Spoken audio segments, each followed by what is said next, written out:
ಬಂದಿರತಕ್ಕಂತಹ ಎಲ್ಲರನ್ನು ಆತ್ಮೀಯವಾಗಿ ಸ್ವಾಗತಿಸ್ತಾ ಇದೀಗ ಕೆಲವೊಂದು ಬಹಳ ಉಳ್ಳಾಲ ನಮ್ಮ ಈ ಭಾಗದ ಜವಾಬ್ದಾರಿತವಾದಂತಹ ಸಂಸ್ಥೆಗಳು ಒಂದು ದಕ್ಷಿಣ ಕನ್ನಡ ಜಿಲ್ಲಾ ಕನ್ನಡ ಸಾಹಿತ್ಯ ಪರಿಷತ್ ಉಳ್ಳಾಲ ಘಟಕ, ಮಂಗಳ ಗ್ರಾಮೀಣ ಯುವಕ ಸಂಘ ರಿಜಿಸ್ಟರ್ಡ್ ಕೊಣಾಜೆ, ಹೊಸಕುರಲ್ ಬಳಗ ಉಳ್ಳಾಲ ತಾಲೂಕು, ವಿಜಯ ಗ್ರಾಮೀಣ ಪ್ರತಿಷ್ಠಾನ ಮಂಗಳೂರು, ನಾಗಬ್ರಹ್ಮ ಪ್ರಗತಿಪರ ಸ್ವಸಹಾಯ ಸಂಘ, ಬ್ರಹ್ಮಸನ್ನಿಧಿ ಪರಿವಾರ ಕ್ಷೇತ್ರ ಸಮಿತಿ ಮತ್ತು ಸರ್ಕಾರಿ ಪ್ರೌಢಶಾಲೆ ಕೊಣಾಜೆ ಪದವು ರಾಷ್ಟ್ರೀಯ ಸೇವಾ ಯೋಜನೆ ಘಟಕ ಇದರ ಆಶ್ರಯದಲ್ಲಿ ನಡೆಯತಕ್ಕಂತಹ ಈ ಒಂದು ಕಾರ್ಯಕ್ರಮ ಇದೀಗ ನಾವು ಪ್ರಾರಂಭಿಸ್ತಾ ಇದ್ದೇವೆ.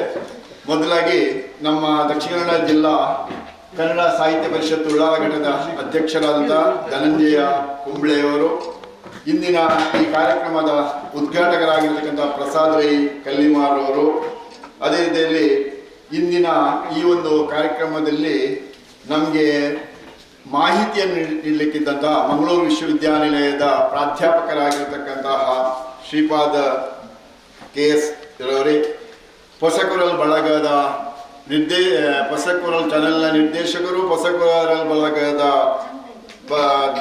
ವಿದ್ಯಾಧರ್ ಶೆಟ್ಟಿಯವರೇ ಮತ್ತು ಮಂಗಳ ಗ್ರಾಮೀಣ ಯುವಕ ಸಂಘದ ಅಧ್ಯಕ್ಷರಾದಂತಹ AK ರಹಿಮಾನ್ ರವರೇ, ಬ್ರಹ್ಮಸನ್ನಿಧಿ ಪರಿವಾರ ಕ್ಷೇತ್ರ ಸಮಿತಿಯ ಅಧ್ಯಕ್ಷರಾದಂತಹ ಮಹಾಬಲ ಗಟ್ಟಿಯವರೇ, ಸಂಚಾಲಕರಾದಂತಹ ಅಚ್ಯುತ ಗಟ್ಟಿಯವರು, ಆನಂತರ ತೋನ್ಸೆ ಪುಷ್ಕಲ್ ಕುಮಾರ್ ಅವರು, ಸರ್ಕಾರಿ ಪ್ರೌಢಶಾಲೆ ಕೊಣಾಜೆ ಪದವೀಧರ ಮುಖ್ಯೋಪಾಧ್ಯಾಯರಾಗಿರ್ತಕ್ಕಂಥ ರಾಜೀವ ನಾಯಕರು, ದಯವಿಟ್ಟು ವೇದಿಕೆಗೆ ಬಂದು ವೇದಿಕೆಯಲ್ಲಿ ಇರತಕ್ಕಂಥ ಆಸನದಲ್ಲಿ ಆಸೀನರಾಗಬೇಕು.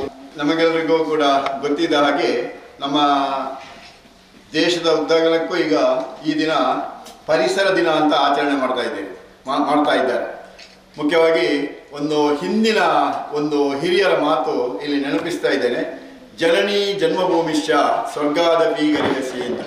ಅಂದರೆ ಜನ್ಮ ಕೊಟ್ಟಂತಹ ತಂದೆ ತಾಯಿಗಳು, ಜೀವನಾಧಾರವಾದಂತಹ ಈ ನಾಡು ಅದು ಸ್ವರ್ಗಕ್ಕಿಂತಲೂ ಹಿರಿದು ಅಂತ. ಯಾಕೆ ಈ ಮಾತು ಹುಟ್ಟಿಕೊಂಡಿದೆ ಅಂತ ಅಂದರೆ, ನಾವು ಈ ಮಣ್ಣಿನಲ್ಲಿ ಬದುಕಬೇಕಾಗಿದ್ರೆ, ಇಲ್ಲಿ ನಾವು ಸರಿಯಾಗಿ ಉಸಿರಾಡಬೇಕಾಗಿದ್ರೆ ಈ ಪರಿಸರವನ್ನು ನಾವು ಸಂರಕ್ಷಿಸಬೇಕು.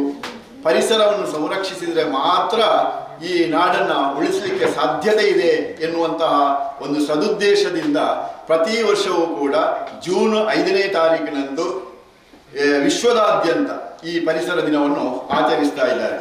ಆದ್ದರಿಂದ ಇದೀಗ ನಾವು ಉಳ್ಳಾಲ ತಾಲೂಕಿನ ಈ ನಾಗಬ್ರಹ್ಮ ಕ್ಷೇತ್ರದ ಬಹಳ ಸುಂದರವಾದಂತಹ ಪ್ರಕೃತಿ ಮಡಿಲಲ್ಲಿ ನಾವೆಲ್ಲ ಈ ಮಕ್ಕಳು, ಅದೇ ರೀತಿಯಲ್ಲಿ ಊರಿನ ನಾಗರಿಕರೆಲ್ಲ ಸೇರಿಕೊಂಡು ಈ ಒಂದು ಕಾರ್ಯಕ್ರಮವನ್ನು ಮಾಡ್ತಾ ಇದ್ದೇವೆ.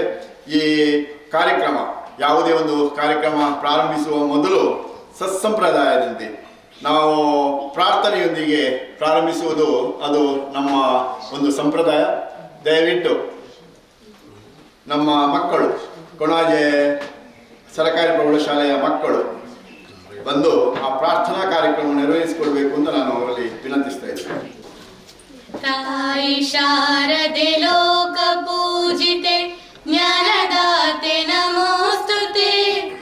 ತಾಯಿ ಶಾರದೆ ಲೋಕ ಪೂಜಿತೆ ಜ್ಞಾನದಾತೆ ನಮೋಸ್ತುತೆ. ಪ್ರೇಮದಿಂದರಿಸಲಹು ಮಾತೆ ನೀಡು ಸನ್ಮತಿ ಸೌಖ್ಯದಾತೆ. ತಾಯಿ ಶಾರದೆ ಲೋಕ ಪೂಜಿತೆ ಜ್ಞಾನದಾತೆ ನಮೋಸ್ತುತೆ.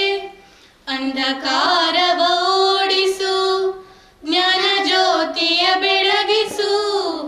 ಅಂಧಕಾರವ ಓಡಿಸು ಜ್ಞಾನ ಜ್ಯೋತಿಯ ಬೆಳಗಿಸು. ಹೃದಯ ಮಂದಿರದಲ್ಲಿ ನೆಲೆಸು ಚಿಂತೆಯಾಳಿಸು. ಶಾಂತಿಯ ಉಳಿಸು. ತಾಯಿ ಶಾರದೆ ಲೋಕ ಪೂಜಿತೆ ಜ್ಞಾನದಾತೆ ನಮೋಸ್ತುತೆ. ಒಳ್ಳೆ ಮಾತುಗಳಾಡಿಸು ಒಳ್ಳೆ ಕೆಲಸವ ಮಾಡಿಸು. ಒಳ್ಳೆ ಮಾತುಗಳಾಡಿಸು ಒಳ್ಳೆ ಕೆಲಸವ ಮಾಡಿಸು. ಒಳ್ಳೆ ದಾರಿಯಲೆಮ್ಮ ನಡೆಸು. ಶಾಂತಿಯ ಉಳಿಸು. ಆಸೆ ಪೂರೈಸು.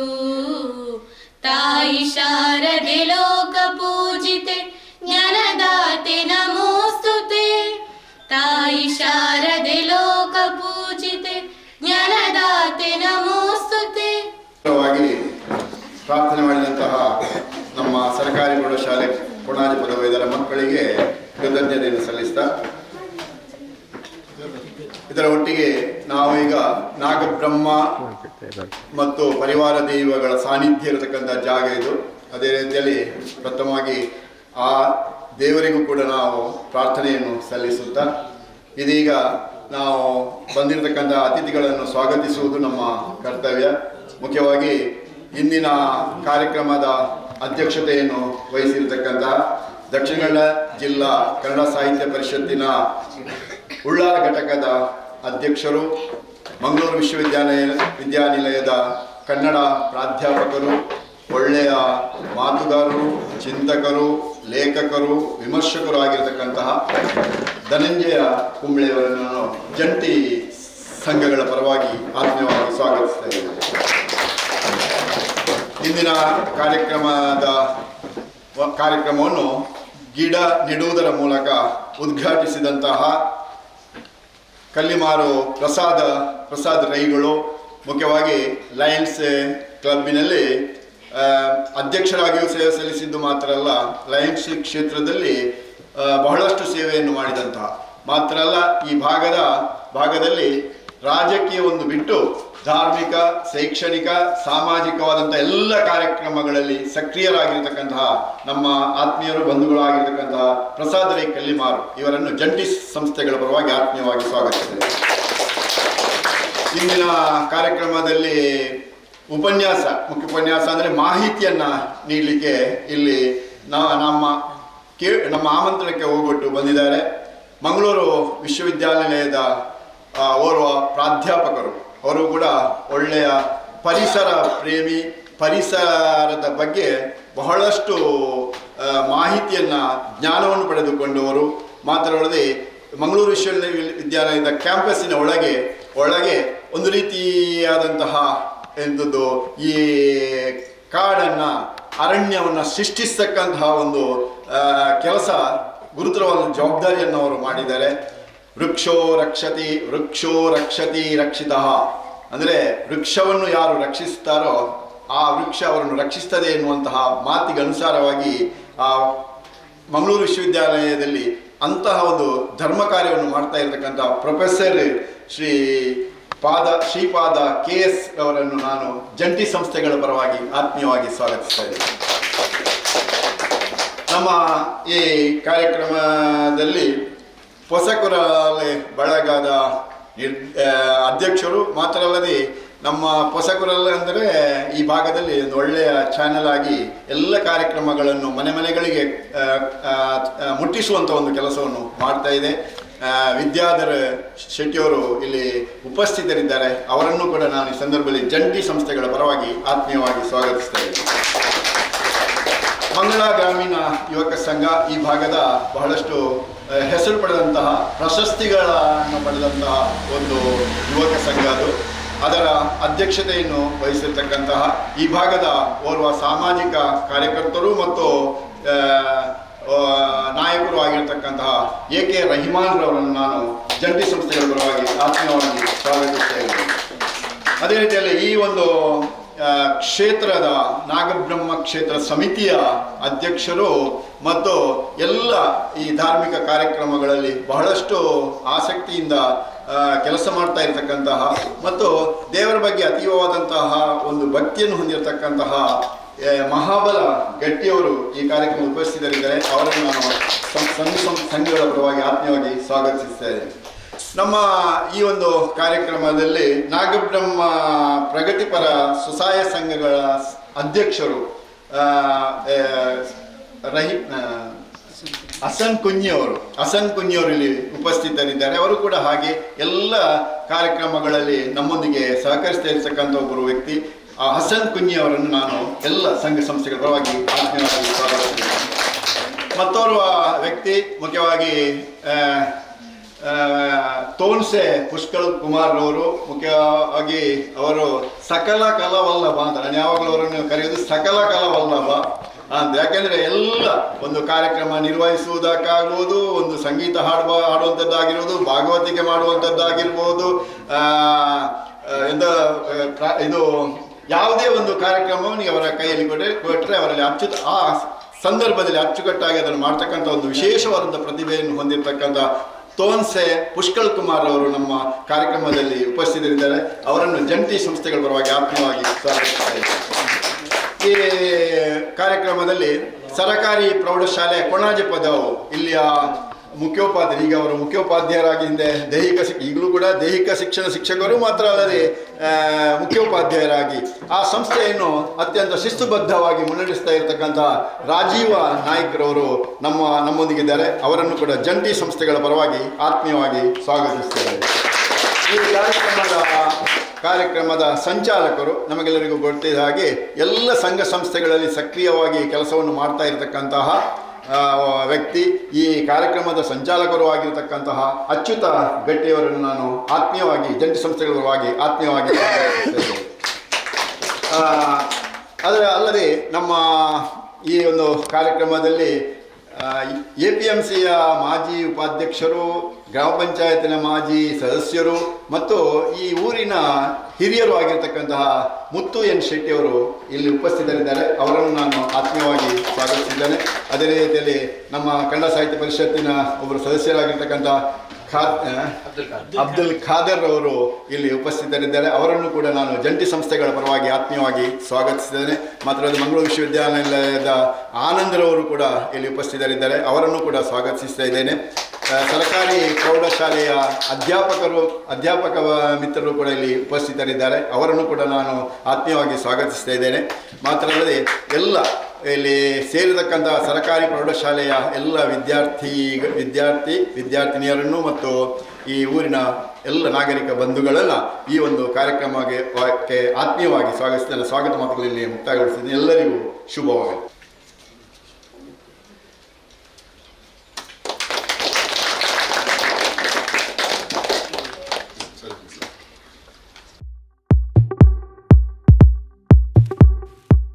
ಸದಸ್ಯರಾಗಿರ್ತಕ್ಕಂಥ ಅಚ್ಯುತ ಗಟ್ಟಿಯವರಿಂದ ಪ್ರಾಸ್ತಾವಿಕ ನುಡಿಗಳು. ವಿಶ್ವ ಪರಿಸರ ದಿನದ ಅಂಗವಾಗಿ ಈ ಒಂದು ಪ್ರದೇಶದಲ್ಲಿ ನಾವು ವಿಶ್ವ ಪರಿಸರ ದಿನಾಚರಣೆ ಆಚರಿಸುವ ವಿಶೇಷವಾದಂಥ ಕಾರ್ಯಕ್ರಮವನ್ನು ಮಕ್ಕಳಿಗೆ ಕಾರ್ಯಾಗಾರ ನೀಡುವುದರೊಂದಿಗೆ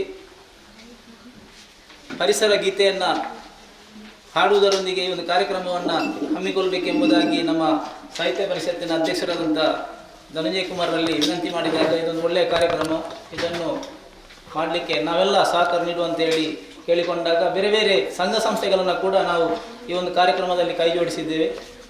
ಈ ಒಂದು ಕಾರ್ಯಕ್ರಮದ ಅಧ್ಯಕ್ಷತೆಯನ್ನು ಈ ಪ್ರದೇಶದ ನಮ್ಮ ಧಾರ್ಮಿಕ, ಸಾಮಾಜಿಕ, ಶೈಕ್ಷಣಿಕ ಮುಂದಾಳು ಪ್ರಸಾದರಯ್ಯವರು ಗಿಡ ನೆಡುವ ಮೂಲಕ ಈ ಒಂದು ಕಾರ್ಯಕ್ರಮಕ್ಕೆ ಚಾಲನೆ ಕೊಟ್ಟಿದ್ದಾರೆ. ಈ ಒಂದು ಕಾರ್ಯಕ್ರಮದ ಅಧ್ಯಕ್ಷತೆಯನ್ನು ನಮ್ಮ ಸಾಹಿತ್ಯ ಪರಿಷತ್ನ ಅಧ್ಯಕ್ಷರಾದ ಧನಂಜಯ ಕುಂಬ್ಳೆ ಅವರು ವಹಿಸಿಕೊಂಡಿದ್ದಾರೆ. ಅದೇ ರೀತಿ ನಮ್ಮ ಇವತ್ತಿನ ಈ ಒಂದು ಕಾರ್ಯಕ್ರಮದಲ್ಲಿ ಮಕ್ಕಳಿಗೆ ಮಾಹಿತಿಯನ್ನು ನೀಡಲಿಕ್ಕೆ ಶ್ರೀಪಾದ್ರವರು ಇದ್ದಾರೆ. ಅದೇ ರೀತಿ ಪರಿಸರ ಗೀತೆಯನ್ನು ಆಡಲಿಕ್ಕೆ ತೋನ್ಸೆ ಅವರಿದ್ದಾರೆ. ಅದೇ ರೀತಿ ಎಲ್ಲ ನಮ್ಮ ಸಂಘ ಸಂಸ್ಥೆಗಳ ಪದಾಧಿಕಾರಿಗಳು ಮತ್ತು ನಮ್ಮ ಈ ಒಂದು ಕಾರ್ಯಕ್ರಮದ ಸಂಚಾಲಕರು ಮತ್ತು ನಮ್ಮೆಲ್ಲರ ಮಾರ್ಗದರ್ಶಕರಾದ ರವೀಂದ್ರ ರೈ ಅವರಿದ್ದಾರೆ. ಅದೇ ರೀತಿ ಎಲ್ಲ ವಿದ್ಯಾಧರ್ ಶೆಟ್ಟಿ ಅವರು ಕೂಡ ಈ ಒಂದು ಬಸವಕುರಲ್ ಬಳಗದ ಅಧ್ಯಕ್ಷರಾಗಿ ಕಾರ್ಯನಿರ್ವಹಿಸ್ತಾ ಇದ್ದಾರೆ. ಎಲ್ಲರನ್ನ ಸ್ವಾಗತಿಸ್ತಾ ಬಹುಶಃ ಈ ಒಂದು ಪರಿಸರ ದಿನಾಚರಣೆಯನ್ನು ನಾವು ಈ ಒಂದು ಪರಿಸರದ ಮಧ್ಯದಲ್ಲೇ ಮಾಡಬೇಕೆಂಬ ಒಂದು ಧ್ಯೇಯವನ್ನು ಇಟ್ಟುಕೊಂಡು ಬಹುಶಃ ಆಚರಿಸಿದ ಅದು ಹೆಚ್ಚು ಅರ್ಥಪೂರ್ಣ ಎಂಬ ನೆಲೆಯಲ್ಲಿ ನಾವು ಇಲ್ಲೇ ಮಾಡಬೇಕಂತ ಹೇಳಿದಾಗ ಬಹುಶಃ ಎಲ್ಲರೂ ಒಪ್ಪಿಕೊಂಡಿದ್ದಾರೆ. ಪರಿಸರದ ಮಧ್ಯದಲ್ಲಿ ಯಾಕೆ ಮಾಡಬೇಕಂತ ಹೇಳಿದರೆ ಈಗಾಗಲೇ ಮಕ್ಕಳಿಗೆ ಪರಿಸರದ ಬಗ್ಗೆ ಬಹಳಷ್ಟು ಕಾಳಜಿ ವಹಿಸಿ ಅವರು ಮುಂದಿನ ದಿನಗಳಲ್ಲಿ ಗಿಡ ನೆಡುವ ಕಾರ್ಯಕ್ರಮಕ್ಕೆ ಮುಂದೆ ಹೋಗಬೇಕು. ಈಗಾಗಲೇ ನಾವು ನೋಡ್ತಾ ಇದ್ದೇವೆ, ನವೆಂಬರ್ ನಂತರ ಮಳೆ ನಿಂತು ಹೋದ ಮಳೆ ಜೂನ್ ತನಕ ಕೂಡ ಬರಲಿಲ್ಲ. ಬಹುಶಃ ಯಾಕೆ ಬರಲಿಲ್ಲ ಎಂಬುದಾಗಿ ನಮಗೂ ಕೂಡ ಗೊತ್ತಿಲ್ಲ. ನಾವು ಅನೇಕ ಪೂಜೆಗಳನ್ನು ಮಾಡ್ತಾ ಇದ್ದೇವೆ, ಆದರೆ ಆ ಪೂಜೆ ದೇವರಿಗೆ ಮುಟ್ಟುತ್ತದೋ ಇಲ್ಲವೋ ಎಂಬುದು ಗೊತ್ತಿಲ್ಲ. ಆದರೆ ಪ್ರಾಮಾಣಿಕವಾಗಿ ನಿಸ್ವಾರ್ಥವಾಗಿ ಒಂದು ಪೂಜೆ ಮಾಡಿದರೆ ಖಂಡಿತ ದೇವರಿಗೆ ಮುಟ್ಟುತ್ತದೆ. ಆದರೆ ಇವತ್ತಿನ ಈ ಒಂದು ಪರಿಸರದಲ್ಲಿ ನಿಸ್ವಾರ್ಥವಾಗಿ ಬಹುಶಃ ಮಾಡದಿರುವುದರಿಂದ ಬಹುಶಃ ದೇವರೇ ನಮಗೆ ಏನೋ ಒಂದು ಇದನ್ನೊಂದು ಪರೀಕ್ಷೆ ಮಾಡಲಿಕ್ಕೆ ಬಹುಶಃ ಈ ಒಂದು ವ್ಯವಸ್ಥೆ ಈ ಒಂದು ಸಂದರ್ಭವನ್ನು ನೋಡ್ತಾ ಇದ್ದಾರೆ ಎಂದು ಗೊತ್ತಿಲ್ಲ. ಆದರೆ ನಾವೆಲ್ಲ ಈ ಪರಿಸರವನ್ನು ಉಳಿಸುವುದಕ್ಕೋಸ್ಕರ ಈ ಒಂದು ಕಾರ್ಯಕ್ರಮವನ್ನು ಹಮ್ಮಿಕೊಂಡಿದ್ದೇವೆ. ಬಹುಶಃ ನಾವು ಅನೇಕ ವರ್ಷಗಳಿಂದ ಗಿಡ ನೆಡುವ ಕಾರ್ಯಕ್ರಮಗಳನ್ನು ಹಮ್ಮಿಕೊಳ್ತಾ ಇದ್ದೀವಿ. ಬಹುಶಃ ನಾವು 100 ಗಿಡ ನೆಡುವುದಕ್ಕಿಂತ 1-2 ಗಿಡವನ್ನು ನೆಟ್ಟು ಅದನ್ನು ಪೋಷಿಸಿದರೆ ನಮಗೆ ಪರಿಸರಕ್ಕೆ ಬಹಳಷ್ಟು ಪ್ರಯೋಜನ ಆಗ್ಬೋದು.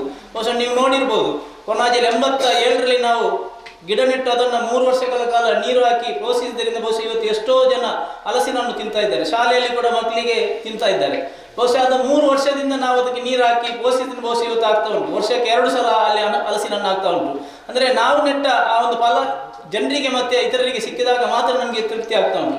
ಬಹುಶಃ ಇವತ್ತು ಕೂಡ ನಾವು ನಮ್ಮ ಪಂಚಾಯತ್ ಎದುರುಗಡೆ ಕೂಡ ಆಗಿ ಪಂಚಾಯತ್ ಎದುರುಗಡೆ ಕೂಡ ಪುನರ್ಪುಳಿ ಮತ್ತು ಮಾವಿನ ಗಿಡಗಳು ನೆಟ್ಟು ಈಗಲ್ಲಿ ಫಲ ಬರ್ತಾ ಉಂಟು. ಅದನ್ನು ಸಾರ್ವಜನಿಕರು ತಿಂತಾ ಇದ್ದಾರೆ. ಇಂಥ ಫಲಗಳನ್ನು ನಾವು ಪಕ್ಷಿಗಳಿಗೆ ಕೂಡ ನೀಡಬೇಕಾಗ್ತದೆ. ಬಹುಶಃ ಈ ಒಂದು ವನದಲ್ಲಿ ಬಹಳಷ್ಟು ಮಾವಿನ ಹಣ್ಣು ಆಗ್ತಿದ್ದು.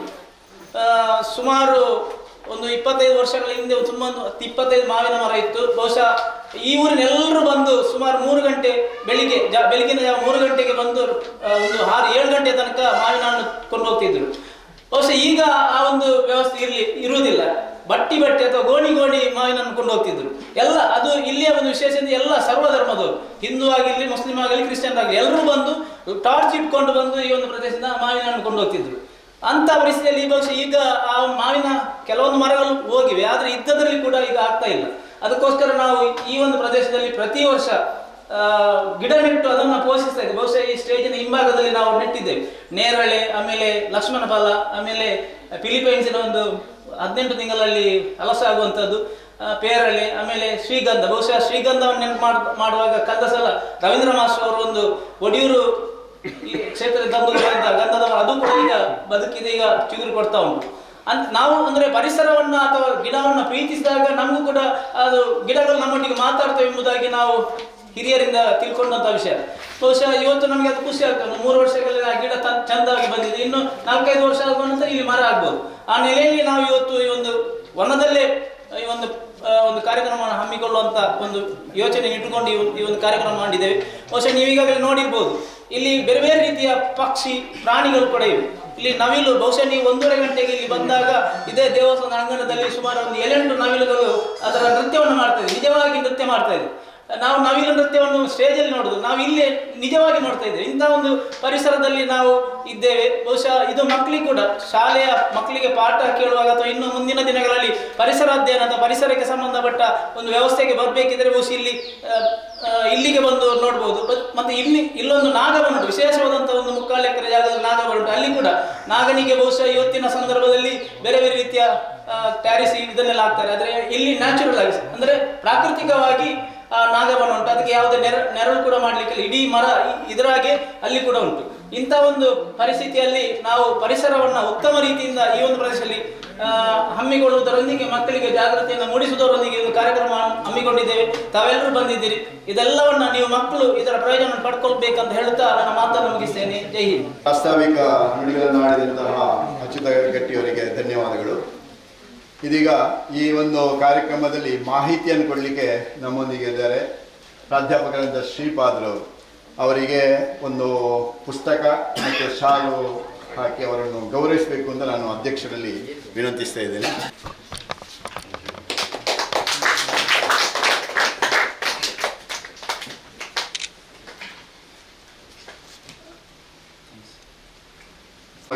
ಉದ್ಘಾಟಿಸಿದಂತಹ ಪ್ರಸಾದ ರೈ ಕಲ್ಲಿಮಾರ್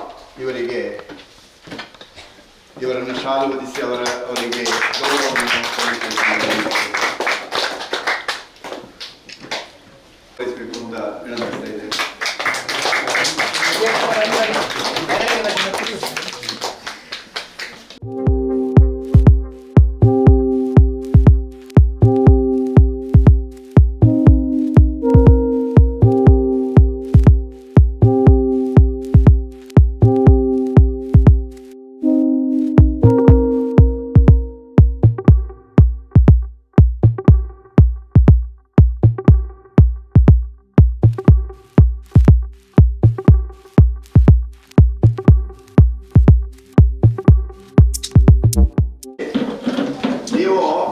ಕಾರ್ಯಕ್ರಮದ ಬಗ್ಗೆ ಒಂದು ಪ್ರಬಂಧ ತಯಾರು ಮಾಡಬೇಕು. ಗೊತ್ತಾಯ್ತಾ? ಈ ಕಾರ್ಯಕ್ರಮ ಹೇಗಾಯ್ತು, ಇಲ್ಲಿ ಮಾಹಿತಿ ಏನೇನು ಕೊಟ್ಟಿದ್ದಾರೆ ಅವರು, ಇದರ ಬಗ್ಗೆ ಎಲ್ಲ ಒಂದು ಚಂದವಾದ ಪ್ರಬಂಧವನ್ನು ತಯಾರು ಮಾಡಿ ಅದಕ್ಕೆ ನಿಮಗೆ ನೀಡಲಿಕ್ಕಿದೆ. ಅದಕ್ಕೆ ನೀವು ತಯಾರು ಮಾಡಿ ಕೊಡಲಾಗುವುದು.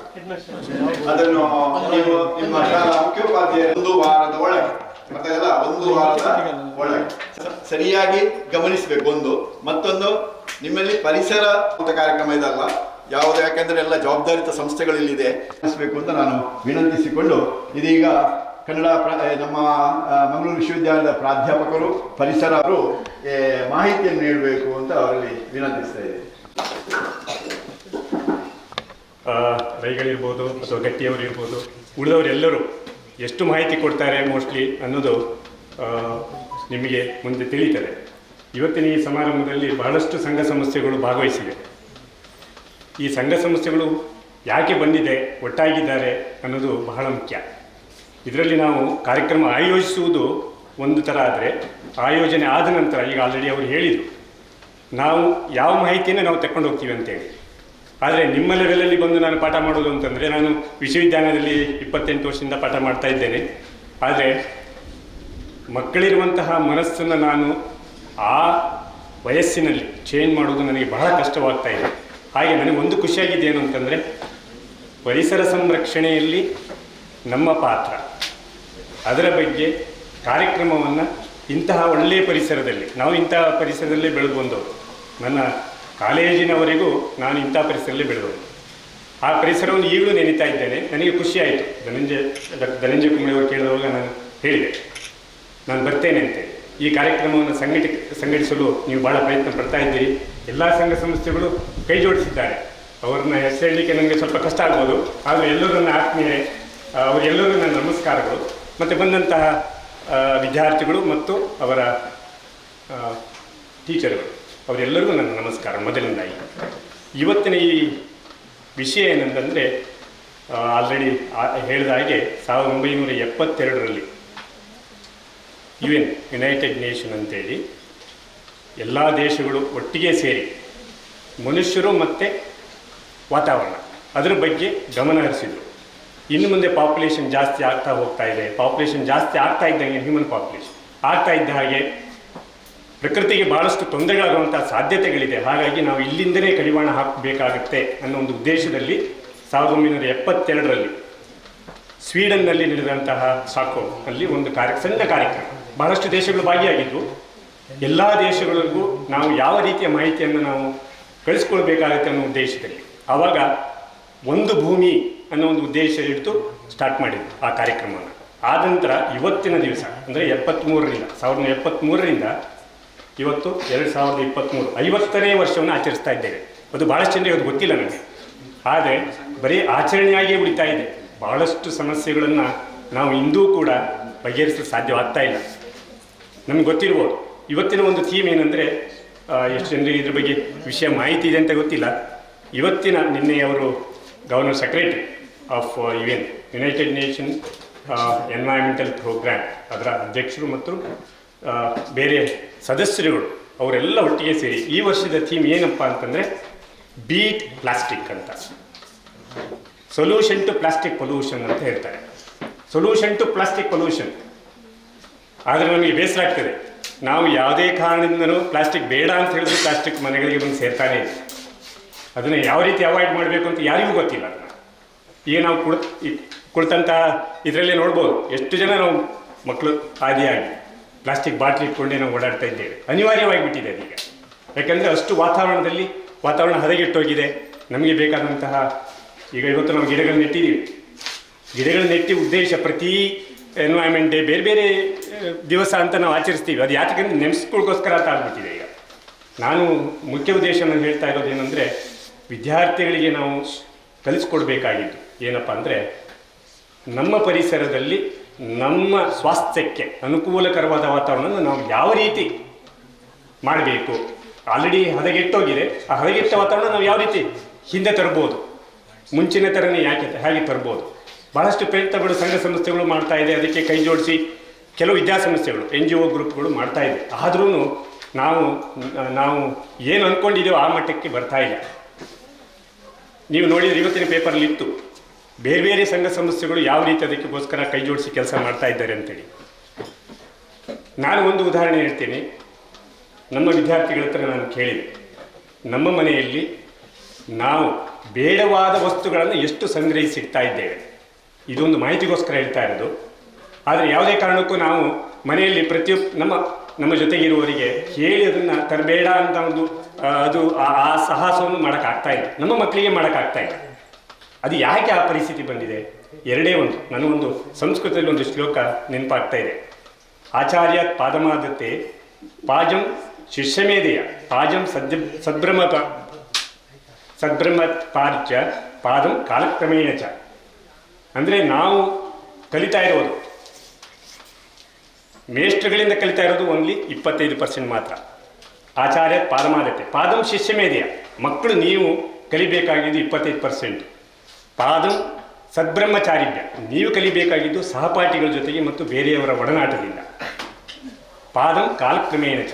ಈಗ ಆ ಕಾಲಕ್ರಮೇಣ ಚ ಅಂತ ಹೇಳಿದ್ರೆ ಈ ಕಾಲ ಏನು ಹೇಳ್ತಾ ಇದೆ ಅಂತಂದರೆ ಪರಿಸರ ನಾಶ ಆಗ್ತಾ ಇದೆ ಅಂತ ಮಾತ್ರ ಹೇಳ್ಕೊಡ್ತಾ ಇದೆ. ಅಲ್ಲೊಂದು ಕೆಲವೊಂದು ಸಂಘಟನೆಗಳು ಸೇರಿಕೊಂಡು ನಾವು ಹೇಗೆ ಸಂರಕ್ಷಣೆ ಮಾಡಬೇಕು ಅನ್ನೋಂಥ ಕಾರ್ಯಕ್ರಮವನ್ನು ಹಮ್ಮಿಕೊಳ್ತಾ ಇದ್ದಾರೆ. ನಮ್ಮಲ್ಲಿ ಏನು ಸಮಸ್ಯೆ ಆಗ್ತಾ ಇದೆ ಅಂದರೆ ಬೇಕಾದಷ್ಟು ರೆಗ್ಯುಲೇಷನ್ಸ್ಗಳಿದೆ, ಆದರೆ ಅದು ಯಾವುದು ಕಾರ್ಯರೂಪಕ್ಕೆ ಬರ್ತಾ ಇಲ್ಲ. ಪುಸ್ತಕದಲ್ಲಿದೆ, ಕಾರ್ಯಕ್ರಮ ಆವತ್ತು ಮಾಡ್ತೇವೆ, ಆ ಕಾರ್ಯಕ್ರಮ ಮುಗಿಸಿದ ನಂತರ ಅದರ ಬಗ್ಗೆ ನಾವು ಮರೆತು ಬಿಡ್ತೇವೆ. ಪ್ರತಿಯೊಂದು ಜೀವಕಣಗಳು, ಈಗ ನೋಡಿ, ವಾತಾವರಣದಲ್ಲಿ ಒಂದು ಸಮತೋಲನ ಆಗಬೇಕು ಅಂತ ಆದರೆ ಆ ಸಮತೋಲನಕ್ಕೆ ನಮ್ಮ ಸುತ್ತಮುತ್ತಲಿರುವಂಥ ಜೀವರಾಶಿಗಳು ಮತ್ತು ವಾತಾವರಣದಲ್ಲಿರುವಂತಹ ವಿವಿಧ ಖನಿಜಾಂಶಗಳು ಅದು ಬಹಳ ಮುಖ್ಯ. ನೀವೊಂದು ಪ್ಲಾಂಟ್ ಇವತ್ತು ನೆಟ್ಟಿದ್ದೀವಿ ನಾವು, ಹಾಗೆ ವನಗಳನ್ನು ಮಾಡ್ಬೋದು, ದೊಡ್ಡ ದೊಡ್ಡ ಕಾಡುಗಳನ್ನು ಮಾಡ್ಬೋದು. ಆಲ್ಮೋಸ್ಟ್ ಒಂದು 50% ಆಫ್ ಕಾಡುಗಳು ಆಲ್ರೆಡಿ ನಾಶ ಹೋಗಿದೆ. ನಮ್ಮಲ್ಲಿರುವಂತಹ ಗ್ಲೋಬಲ್ ಇದು ನೋಡಿದರೆ 42%, ನಿಯರ್ಲಿ 42% ಕಾಡುಗಳಿತ್ತು. ಈಗ ಅದರಲ್ಲಿ 50% ನಾಶವಾಗಿ ಹೋಗಿದೆ. ನಾವು ಎಷ್ಟೇ ಬೆಳೆಸ್ತೀನಿ ಅಂತ ಪ್ರಯತ್ನ ಪಟ್ಟರೂ ನೀರಿನ ಆಶ್ರಯ ಇಲ್ಲ. ನಾವು ಒಂದು ದಿವಸ ನೀರು ಹಾಕಿದರೆ ಮಾರನೇ ದಿವಸ ನೀರು ಹಾಕೋರಿಗೆ ಗೊತ್ತಿಲ್ಲ. ಈಗ ನಾನು ಹೇಳಬೇಕು, ಅವರು ನನ್ನನ್ನು ಭಾಳ ಪ್ರೈಸ್ ಮಾಡಿದರು, ನಾನು ಏನೂ ಪ್ರಯತ್ನ ಮಾಡಲಿಲ್ಲ. ಆದರೆ ಎಷ್ಟು ಸಾಧ್ಯವಾಗುತ್ತೆ ನಮ್ಮ ವಿದ್ಯಾರ್ಥಿಗಳು ಮತ್ತು ಯೂನಿವರ್ಸಿಟಿಯ ಒಂದು ಸಹಯೋಗದೊಂದಿಗೆ ಕೆಲವೊಂದು ಕಾರ್ಯಕ್ರಮನ ನಾವು ಮಾಡಿದ್ದೀವಿ, ಈಗಲೂ ನಡೀತಾನೇ ಇದೆ. ಹಾಗಾಗಿ ಈಗ ಒಂದು ಒಳ್ಳೆಯ ವಾತಾವರಣನ ನಾವಲ್ಲಿ ಭಾಳಷ್ಟು ವರ್ಷದ ನಂತರ ಅಲ್ಲಿ ನೋಡ್ಬೋದು. ಅದನ್ನು ನಾನು ವಿದ್ಯಾರ್ಥಿಗಳ ಗಮನಕ್ಕೆ ತರುವಂಥ ಉದ್ದೇಶ ಏನಂದರೆ, ಈ ಶಾಲೆಗಳಲ್ಲಿ, ದೊಡ್ಡ ಗ್ರಾಮೀಣ ಶಾಲೆಗಳಲ್ಲಿ ನಾವು ಹೊಸತನವನ್ನು ಹೇಗೆ ಕಾಣಬೇಕು. ನಾನು ಒಂದು ಮೋಸ್ಟ್ಲಿ ಇಲ್ಲಿ ಭಾಳಷ್ಟು ಜನ ಇದ್ದಾರೆ, ಹಳ್ಳಿ ಶಾಲೆಗೆ ಹೋದವರಿಗಿದ್ದಾರೆ. ನಾವು ಹೋಗ್ತಾ ಇರುವಂಥ ಸಂದರ್ಭದಲ್ಲಿ ಶಾಲೆಗಳಲ್ಲಿ ದಿವಸದ 1 ಗಂಟೆ ನಾವು ಆ ಗಾರ್ಡನಿಂಗ್, ಅಲ್ಲಿ ಏನು ಸುತ್ತಮುತ್ತ ಗಿಡ ಬೆಳೆಸೋದು, ನೀರು ಹಾಕೋದು ಅಂಥ ಕೆಲಸವನ್ನೇ ಮಾಡ್ಕೊಂಡಿದ್ವಿ, ಬೇಲಿ ಹಾಕೋದು ಪ್ರತಿ ದಿವಸ. ಈಗ ಏನಾಗಿದೆ ಅಂದರೆ ಸ್ಕೂಲ್ಗಳಿಗೆ ಬೇಲಿಗಳೇ ಇಲ್ಲ, ಗಿಡಗಳೇ ಇಲ್ಲ, ಕೆಲವೊಂದು ಸ್ಕೂಲ್ಗಳಲ್ಲಿ ಬಾಗಿಲುಗಳೇ ಇಲ್ಲ, ಅಂಥ ಪರಿಸ್ಥಿತಿ ಆಗೋಗಿದೆ. ಮೇಷ್ಟ್ರುಗಳೇ ಇಲ್ಲ, ಆ ಥರ ಪರಿಸ್ಥಿತಿಗಳು ಬಂದುಬಿಟ್ಟಿದೆ. ಆದರೂ ಸರ್ಕಾರ ಇದ್ರ ಬಗ್ಗೆ ಬಹಳ ಗಮನ ಹರಿಸಿ ಎಲ್ಲೆಲ್ಲಿ ಸಾಧ್ಯವಾಗುತ್ತೆ ಅದಕ್ಕೆ ಸೂಕ್ತ ಕ್ರಮವನ್ನು ಕೈಗೊಳ್ತಾ ಇದ್ದಾರೆ. ಆದರೆ ನಾವು ಮಾಡಬೇಕಾದಂಥದ್ದೇನು, ನನ್ನ ಒಂದೇ ಒಂದು ಉದ್ದೇಶ ನಿಮಗೆ ಹೇಳಬೇಕಾದಂತಂದರೆ, ವಿದ್ಯಾರ್ಥಿಗಳಿಗೆ, ಅಧ್ಯಾಪಕರುಗಳು, ನಾವು ಆ ಗಿಡಗಳಿಂದ ಮರಗಳಿಂದ ಏನೇನು ಉಪಯುಕ್ತತೆ ಕಾಣ್ತಾ ಇದ್ದೇವೆ. ಒಂದು ಗಿಡ ನೀವು ನೋಡಿರ್ಬೋದು, ಒಂದು ಗಿಡ 4 ಜನ ಜೀವಿಸುವಷ್ಟು ಆಕ್ಸಿಜನನ್ನು ಕೊಡ್ತಾ ಇರ್ತದಂತೆ ದಿವಸ. ಎಷ್ಟು ಇಲ್ಲಿ ನಮಗೆ ಗಿಡ ಸಂಕುಲಗಳಿದೆ, ಆ ಗಿಡ ಸಂಕುಲಗಳು ಹೋಯ್ತು ಅಂತಂದರೆ ಭಾಳಷ್ಟು ಪ್ರಾಣಿ ಸಂಕುಲಗಳು ಸತ್ತೋಗ್ತವೆ. ಖುಷಿ ಆಯಿತು ನನಗೆ, ಇಲ್ಲಿ ನವಿಲು ಬಂದು ಕೂಗ್ತಾ ಇದೆ, ಆ ಕೂಗು ಕೇಳಲಿಕ್ಕೆ ಭಾಳ ಖುಷಿ ಆಗುತ್ತೆ. ಆದರೆ ನಮಗೇನಾಗಿದೆ, ಅದು ಯಾಕೆ ಇಲ್ಲಿ ಬರ್ತಾ ಇದೆ, ಅದಕ್ಕೆ ಆದ ಒಂದು ವಾಸಸ್ಥಾನ ಇತ್ತು. ಆ ವಾಸಸ್ಥಾನವೆಲ್ಲ ಮನುಷ್ಯನ ವಿವಿಧ ಕಾರ್ಯಗಳಿಂದ ಹಾಳಾಗಿ ಹೋಗಿ, ಅದನ್ನು ನಾವು ಹೇಗೆ ಅದನ್ನು ವಾಪಸ್ ತರಬೇಕು? ಒಂದೊಂದು ಗಿಡ ನೆಟ್ಟರೆ ಸಾಕು, ಒಂದೊಂದು ಗಿಡ ನೆಟ್ಟು ನಾವು ಒಂದು ದೊಡ್ಡ ವನವನ್ನು ಮಾಡ್ಬೋದು. ಆದರೆ ಅದನ್ನು ಮುಂದೆ ನಡೆಸ್ಕೊಂಡು ಹೋಗೋದು ಹೇಗೆ, ಅದನ್ನು ಬೆಳೆಸೋದು ಹೇಗೆ? ಅದಕ್ಕೆ ನಮ್ಮ ಪರಿಕಲ್ಪನೆ ಏನು, ನೀವು ವಿದ್ಯಾರ್ಥಿಗಳಾದವ್ರು ಏನು ಮಾಡಬೇಕು ಅಂತಂದರೆ, ನಾನು ಇವತ್ತು ಆ ಗಿಡವನ್ನು ನೆಟ್ಟರೆ ಮುಂದಿನ ದಿವಸ ನಾನು ಬಂದು ಅದಕ್ಕೆ ನೀರು ಹಾಕ್ತೇನೆ, ಪ್ರತಿ ದಿವಸ ನಾನು ಅದಕ್ಕೆ ಬೇಕಾದಂತಹ ಸವಲತ್ತುಗಳನ್ನು ಕೊಡ್ತೇನೆ ಅನ್ನೋಂಥ ಒಂದು ಧ್ಯೇಯವನ್ನು ನಾವು ಮಾಡಲೇಬೇಕಾಗುತ್ತೆ. ನಾನು ಇವತ್ತಿನ ಈ ಶುಭ ಸಂದರ್ಭದಲ್ಲಿ ಏನಿರಬೇಕು ಅಂದರೆ, ಪ್ಲಾಸ್ಟಿಕ್ಕನ್ನು ನಾವು ಹೇಗೆ ಬ್ಯಾನ್ ಮಾಡ್ಬೋದು, ಪ್ಲಾಸ್ಟಿಕ್ಕನ್ನು ನಾವು ಹೇಗೆ ಬ್ಯಾನ್ ಮಾಡಲಿಕ್ಕಾಗ್ತದೆ? ನಿಮ್ಮ ಹತ್ರ ಏನಾದರೂ ಉತ್ತರ ಇದೆಯಾ? ಭಾಳಷ್ಟು ಈಗ ಪ್ಲಾಸ್ಟಿಕ್ಗಳು ಬರ್ತಾ ಇದೆ, 50 ರಿಂದ 100 ಮೈಕ್ರಾನ್ ಥಿಕ್ನೆಸ್ ಇರುವಂತಹ ಪ್ಲಾಸ್ಟಿಕ್ಕನ್ನು ಮಾತ್ರ ಬಳಸಿ ಅಂತ ಹೇಳ್ತಾ ಇದ್ದಾರೆ. ಈಗ ಏನಾಗಿದೆ, ಪ್ಲಾಸ್ಟಿಕ್ ಆಗಲಿ ಬೇರೆ ಬೇರೆ ಐಟಮ್, ಈ ವೇಸ್ಟ್ ಅಂತ ಈಗಿನ ಕಾನ್ಸೆಪ್ಟ್ ಏನಂದರೆ ಎಲ್ಲದೂ ಡಿಜಿಟೈಸೇಷನ್ ಆಗೋಗಿದೆ. ಈ ವೇಸ್ಟ್ಗಳು, ಆ ಈ ವೇಸ್ಟ್ಗಳನ್ನು ನಮಗೆ ಅದನ್ನು ಹೇಗೆ ತ್ಯಾಜ್ಯವನ್ನು ಮ್ಯಾನೇಜ್ ಮಾಡುವಂತ ಯಾರಿಗೂ ಗೊತ್ತಿಲ್ಲ. ಅದ್ರ ಬಗ್ಗೆ ಅದಕ್ಕೆ ಬರುವಂಥ ಟೆಕ್ನಿಕ್ಸ್ ಯಾವುದು ನಮ್ಮಲ್ಲಿ ಬೆಳೀತಾನೆ ಇಲ್ಲ. ಬಹಳಷ್ಟು ಜನ ನಾವು ಯೂಸ್ ಮಾಡ್ತಾ ಇದ್ದೀವಿ, ಎಲ್ಲ ರೀತಿಯ ಎಲೆಕ್ಟ್ರಾನಿಕ್ಸ್ ಗೂಡ್ಸ್ಗಳನ್ನು ಮನೆಯಲ್ಲಿರ್ಬೋದು, ಬೇರೆ ಬೇರೆ ಸಂಸ್ಥೆಗಳಲ್ಲಿರ್ಬೋದು ಯೂಸ್ ಮಾಡ್ತಾ ಇದ್ದೇವೆ. ಅದನ್ನು ನಾವು ಸದ್ಬಳಕೆ ಆಗ್ತಾ ಇದೆ, ಆದರೆ ಅದನ್ನು ದುರ್ಬಳಕೆ ಜಾಸ್ತಿ ಮಾಡ್ತಾ ಇದ್ದೇವೆ. ಅದನ್ನು ನಾವು ಎಷ್ಟು ಕಡಿಮೆ ಯೂಸ್ ಮಾಡ್ಕೊಳ್ಬೋದು ಮತ್ತು ಅದರಿಂದ ಆಗುವಂಥ ಅನಾಹುತಗಳನ್ನು ನಾವು ಹೇಗೆ ತಪ್ಪಿಸ್ಬೋದು ಅನ್ನೋದನ್ನು ಮಾತ್ರ ನಾವು ಗಮನಿಸಬೇಕಾಗ್ತದೆ. ಈಗ ಈ ವೇಸ್ಟ್ಗಳನ್ನು ನಾವು ಈ ಪ್ಲಾಸ್ಟಿಕ್ ಇರೋದು ಒಂದು ಈ ವೇಸ್ಟಿಗೆ ಸೇರಿಸ್ಬಿಟ್ಟಿದ್ದಾರೆ. ಯಾಕಂದರೆ ಈಗ ಒಂದು 50% ಇಟ್ ಈಸ್ ನಾನ್ ಡಿಗ್ರೇಡೇಬಲ್. ಅದನ್ನು ನಾವು ಕನ್ವರ್ಟ್ ಮಾಡಲಿಕ್ಕೆ ಆಗ್ತಾಯಿದೆ. ಅದನ್ನು ನಾವು ರೀಸೈಕಲ್ ಮಾಡ್ತಾ ಇದ್ದೇವೆ, ಬೇರೆ ಬೇರೆ ವಿಧದಲ್ಲಿ ರೀಸೈಕಲ್ ಮಾಡ್ತಾ ಇದ್ದೇವೆ. ನೀವು ಎಲ್ಲೇ ನೋಡಿ, ಎಲ್ಲೇ ಬಸ್ಸುಗಳಲ್ಲಿ ನೋಡಿ, ಪಾಪ ಡ್ರೈವರ್ಸ್ಗಳು ಅದೇ ಬಾಟ್ಲಲ್ಲಿ ಅದು 1 ತಿಂಗಳು 2 ತಿಂಗಳು ಗಟ್ಟಲೆ ಅದೇ ಬಾಟ್ಲಲ್ಲಿ ನೀರು ಕುಡಿತಾನೆ ಇರ್ತಾರೆ. ಯಾವ ನೀರು ಕುಡಿತಾರೆ ಅಂತ ಹೇಳಲಿಕ್ಕೆ ಆಗೋದಿಲ್ಲ ನಮಗೆ. ಹಾಗಾಗಿ ಅದನ್ನೇನಾದ್ರು ನಾವು ಅದನ್ನು ಚೇಂಜಸ್ ತರಲಿಕ್ಕೆ ಆಗ್ತದಾ? ನಾವು ಅದನ್ನು ಯೂಸ್ ಮಾಡೋದನ್ನೇ ಕಡಿಮೆ ಮಾಡಲಿಕ್ಕೆ ಆಗ್ತದಾ? ಮುಂಚೆಲ್ಲೇ ಇತ್ತು, ಒಂದು ಕಾಲ ಇತ್ತು, ಏನಂದರೆ ಬಾಟ್ಲಿ ತಗೊಂಡು ಹೋಗ್ತಾ ಇದ್ರು, ಅಂದರೆ ಗ್ಲಾಸ್ ಬಾಟ್ಲಿ ತಗೊಂಡು ಹೋಗ್ತಾ ಇದ್ರು ಹೆಚ್ಚಿನವರು. ಅದನ್ನು ಎಲ್ಲರೂ ಯೂಸ್ ಮಾಡ್ಕೊಳ್ತಾ ಇದ್ರು. ಅವಶ್ಯಕತೆನೇ ಬರ್ತಾ ಇರಲಿಲ್ಲ. ನೀವು ಹೊರಗಡೆ ಹೋಗ್ಬೇಕಾದ್ರೆ ನೀರಿನ ತಗೊಂಡೋಗೋಂಥ ಪರಿಸ್ಥಿತಿನೇ ಬರ್ತಾ ಇರಲಿಲ್ಲ. ಈಗಿನ ಅವಶ್ಯಕತೆ ಅದು. ಮುಂಚೆಲ್ಲ ಅದು ಅವಶ್ಯಕತೆ ಬರ್ತಾ ಇಲ್ಲ, ಇಷ್ಟೊಂದು ಸೆಕೆ ಇರ್ತಾ ಇರಲಿಲ್ಲ. ಈಗ ಯಾಕೆ ಆ ಥರ ಆಗಿದೆ ಅಂದರೆ ಇಂಬ್ಯಾಲೆನ್ಸ್ ಬಂದುಬಿಟ್ಟಿದೆ. ಟೆಂಪ್ರೇಚರ್ ಜಾಸ್ತಿ ಆಗ್ತಾ ಇದೆ. ಟೆಂಪ್ರೇಚರ್ ಜಾಸ್ತಿ ಆಗ್ತಾ ಇದ್ದು ವಾತಾವರಣದಲ್ಲಿ ನೀರಿನ ಅಂಶ ಇಲ್ಲ. ಈ ಒಂದು ಪ್ಲ್ಯಾಂಟು ಆ ರೂಟ್ ಇರ್ಬೋದು, ಅದರದ್ದು ಲೀವ್ಸ್ ಇರ್ಬೋದು, 2 ಬಹಳ ಮುಖ್ಯವಾದ ಅದರ ಅಂಗ. ಅದು 5% ಮಾತ್ರ ಲೀವ್ಸ್ ಇರುವಂಥದ್ದು. ಅದರಲ್ಲಿರುವಂತಹ ಫೋಟೋಸಿಂಥೆಟಿಕ್ ನಿಮಗೆಲ್ಲ ಗೊತ್ತಿದೆ, ಈ ವಿಷಯ ಮಾಹಿತಿ ಗೊತ್ತಿದೆ. ಆದರೆ ನೀವು ತಿಳ್ಕೊಳ್ಬೇಕಾಗಿದೆ ಯಾಕೆ ನಾವು ಗಿಡಗಳನ್ನು ಸಂರಕ್ಷಿಸಬೇಕು ಅನ್ನೋದನ್ನು ತಾವು ಬಹಳ ಗಮನದಲ್ಲಿಟ್ಟು ಕೇಳಬೇಕಾಗುತ್ತೆ. ಅದು ಫಲ ಕೊಡ್ಬೋದು, ಹೂ ಕೊಡ್ಬೋದು, ಬರೀ ಹಾಗೇ ಇರ್ಬೋದು, ಹಸಿರಾಗಿರ್ಬೋದು, ಅಷ್ಟೇ ಸಾಕು ನಮಗೆ. ಆ ಹಸಿರಿನಿಂದಲೇ ನಮಗೇನು ಬೇಕು ಆಮ್ಲಜನಕ ಅದು ಬರ್ತದೆ, ರೆಗ್ಯುಲರಾಗಿ ಬರ್ತಾ ಇರ್ತದೆ. ಅದಕ್ಕೋಸ್ಕರ ನಾವೇನು ಪ್ಲಾಂಟೇಷನ್ ಮಾಡಬೇಕಾದ್ರೂ ನಾವು ನೋಡ್ಬೋದು, ಅದಕ್ಕೆ ಆದ ಒಂದು ಮಹತ್ವವನ್ನು ಕೊಡಬೇಕಾಗುತ್ತೆ. ಯಾವ ಪ್ಲ್ಯಾಂಟನ್ನು ನಾವು ನೆಡಬೇಕಾಗುತ್ತೆ, ಎಲ್ಲಿ ನೆಡಬೇಕಾಗುತ್ತೆ. ಯಾಕಂದರೆ ಎಲ್ಲೆಲ್ಲಿ ನೆಟ್ಟರೂ ಆಗೋದಿಲ್ಲ. ಯಾಕಂದರೆ ಅದಕ್ಕೆ ಬೇಕಾದ ಒಂದು ವಾತಾವರಣ ಅಲ್ಲಿ ಇರುತ್ತೋ ಇಲ್ವೋ ಗೊತ್ತಿಲ್ಲ ನಮಗೆ. ನಮ್ಮಲ್ಲಿ ಇಲ್ಲಿ ಸಹಜವಾಗಿ ಯಾವುದು ಬೆಳೀತದೆ ಅಂಥದ್ದನ್ನು ನಾವು ಬೆಳೆಸಿದರೆ ಇಲ್ಲಿರುವಂತಹ ಎಲ್ಲ ಜೀವ ಸಂಕುಲಗಳಿಗೂ ಅದು ಒಂದು ಜೀವ ಕೊಡ್ತದೆ. ನಾವು ಸದೃಢವಾಗಿ ಸಮೃದ್ಧವಾಗಿ ಜೀವನ ಮಾಡಲಿಕ್ಕೆ ಖಂಡಿತ ಅವಕಾಶವಾಗ್ತದೆ ಅದರಿಂದ. ಹಾಗಾಗಿ ನಮ್ಮ ಕಳಕಳಿಯ ವಿನಂತಿ ಏನಂತಂದರೆ, ಎಲ್ಲರ ಪರವಾಗಿ ನಾನು ವಿದ್ಯಾರ್ಥಿಗಳ ಸಮ್ಮುಖದಲ್ಲಿ ನಮ್ಮ ಉಪನ್ಯಾಸಕರಿಗೆ ಹೇಳುವಂಥದ್ದು ಒಂದೇ ಒಂದು ಹೇಳೆಂದರೆ, ಅವರನ್ನು ನಾವು ಹೇಗೆ ಮೋಟಿವೇಟ್ ಮಾಡ್ಬೋದು. ನೀವು ಶಾಲೆಗಳಿಗೆ ಮಾತ್ರ ಖಂಡಿತ ಪಾಠ ಮಾಡೋಕ್ಕೆ ಹೋಗಬೇಡಿ. ಆದಷ್ಟು ಸಾಧ್ಯವಾದರೆ ವಾರಕ್ಕೆ 1 ದಿವಸನಾದರೂ ಇಂತಹ ಪರಿಸರದಲ್ಲಿ ಕರ್ಕೊಬಂದು interaction between plants and animals ಅರ್ಥ ಆಗ್ತದೆ ಅಂತ ಅಂದ್ಕೊಂಡಿದ್ದೀನಿ ನಾನು. ಗಿಡಗಳಿಗೂ ಮತ್ತು ಬೇರೆ ಜೀವಿಗಳಿಗೂ ಯಾವ ರೀತಿಯ ಕೊಂಡಿ ಇದೆ, ಆ ಜೋಡಣೆ ತಪ್ಪಿ ಹೋಗಿದೆ. ಈಗ ಆ ಜೋಡಣೆ ಎಲ್ಲಿ ತಪ್ಪಿದೆ ಅಂತ ಯಾರಿಗೂ ಗೊತ್ತಿಲ್ಲ. ಅದನ್ನು ನಾವು ಹೇಗೆ ಮಾಡ್ಬೋದು, ಅದರ ಉದ್ದೇಶ ಏನು, ಅದರಿಂದ ಆಗುವಂತಹ ಪ್ರತಿಯೊಂದು ಜೀವ ಕಣಗಳಿಗೆ ಬೇಕಾದಂತಹ ಅವಶ್ಯಕತೆ ಹೇಗೆ ಸಿಗುತ್ತದೆ ಅನ್ನೋದನ್ನು ನಾವು ಬಹುಮುಖ್ಯವಾಗಿ ನಾವು ಹೇಳ್ಕೊಡ್ಬೇಕಾಗ್ತದೆ. ನನಗೆ ಒಂದು ಇತ್ತೀಚಿನ ಇದರಲ್ಲಿ ಓದಿದೆ ಒಂದು ಪೇಪರ್ನಲ್ಲಿ, ಏನಂದರೆ ಅಲ್ಲಿ ಒಂದು ಸಂಘ ಇದೆ ಸುಳ್ಯದಲ್ಲಿ,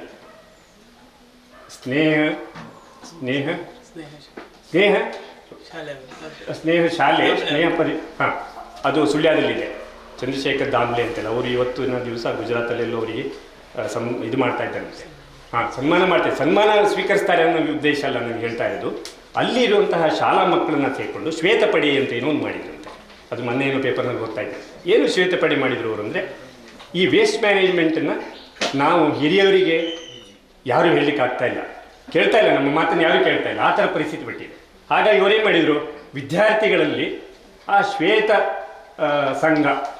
ಘಟಕ ಅಂತ ಏನೋ ಒಂದು ಸ್ಟಾರ್ಟ್ ಮಾಡಿಕೊಂಡು ಎಷ್ಟು ಜನ ಅದರಲ್ಲಿ ಭಾಗವಹಿಸ್ತಾರೆ ಆ ಮಕ್ಕಳನ್ನ ಕರ್ಕೊಂಡು ಹೋಗಿ ಸಭೆ ಸಮಾರಂಭಗಳು ಎಲ್ಲೆಲ್ಲಿ ನಡೀತದೆ ಅಲ್ಲಿ ಹೋಗ್ಬಿಟ್ಟು ಆ ಮಕ್ಕಳ ಹತ್ರನೇ, ಯಾರೋ ಈ ಒಂದು ಕಾರ್ಯಕ್ರಮ ಆಗ್ತಾ ಇದೆ, ವೇಸ್ಟನ್ನು ತೆಗೆದುಕೊಂಡಲ್ಲಿ ಬೀಸಾಡ್ತಾ ಇದ್ದಾರೆ, ಆ ವಿದ್ಯಾರ್ಥಿಗಳು ಹೋಗಿ ಅಲ್ಲಿ ನಿಂತ್ಕೊಳ್ಳೋದು. ಯಾರಾದರೂ ಅಲ್ಲಿ ಬೀಸಾಡಿದ್ರು ಅಂತಂದರೆ ಆ ವಿದ್ಯಾರ್ಥಿಗಳು ದಯಮಾಡಿ ಅದನ್ನು ನೀವೇ ತೆಗೆದು ಅಲ್ಲೇ ಹಾಕಿಬಿಡಿ, ಅಲ್ಲೊಂದು ಬುಟ್ಟಿ ಇಟ್ಟಿದ್ದಾರೆ ಅಲ್ಲಿ ಹಾಕಿ ಅಂತೇಳಿ ವಿದ್ಯಾರ್ಥಿಗಳ ಮೂಲಕ ಅವರು ಪ್ರೇರೇಪಿಸಿ ಅವರಿಗೆ ಮಾಹಿತಿಯನ್ನು ಕೊಟ್ಟು ಅದರಿಂದ ಆಗುವಂಥ ಅನುಕೂಲತೆಗಳೇನು ಬಗ್ಗೆ ಮಾಹಿತಿ ಕೊಟ್ಟು ಈ ಒಂದು 3-4 ಕಾರ್ಯಕ್ರಮದಲ್ಲಿ ಭಾಗವಹಿಸಿ ಅವರು ಒಂದು 10,000 ಅವರು ಹೇಳುವಂತಹ ಒಂದು ಸ್ಟ್ಯಾಟಿಸ್ಟಿಕ್ 10,000 ಮಂದಿಗೆ ಆಲ್ರೆಡಿ ಅದರ ಮಹತ್ವವನ್ನು, ವೇಸ್ಟ್ಗಳನ್ನು ನಾವು ಯಾವ ರೀತಿ ಮ್ಯಾನೇಜ್ ಮಾಡ್ಬೋದು, ನಮ್ಮ ಪ್ರತಿಯೊಬ್ಬರ ಏನು ಕೆಲಸ ಯಾವ ರೀತಿಯಲ್ಲಿ ನಾವು ಮಾಡಬೇಕಾಗಿದೆ, ನಾವು ಆ್ಯಸ್ ಎನ್ ಇಂಡಿವಿಜುವಲ್ ಏನು ಮಾಡಬೇಕು ಅನ್ನೋದನ್ನು ಬಹಳ ಹೇಳ್ತಾ ಇದ್ದಾರೆ. ಆ ರೀತಿ ನಾನು ಶಾಲೆಗಳಿಂದ ಇಲ್ಲೆಲ್ಲ ಸಭಿಕರಲ್ಲಿ ನಾನು ಒಂದು ಮಾಹಿತಿ ಅಂದರೆ ಮನೆಗಳಿಂದ ಬರಬೇಕು, ಮತ್ತು ಶಾಲೆಗಳು, ಆಮೇಲೆ ಬೇರೆ ಸಂಘ ಸಂಸ್ಥೆಗಳು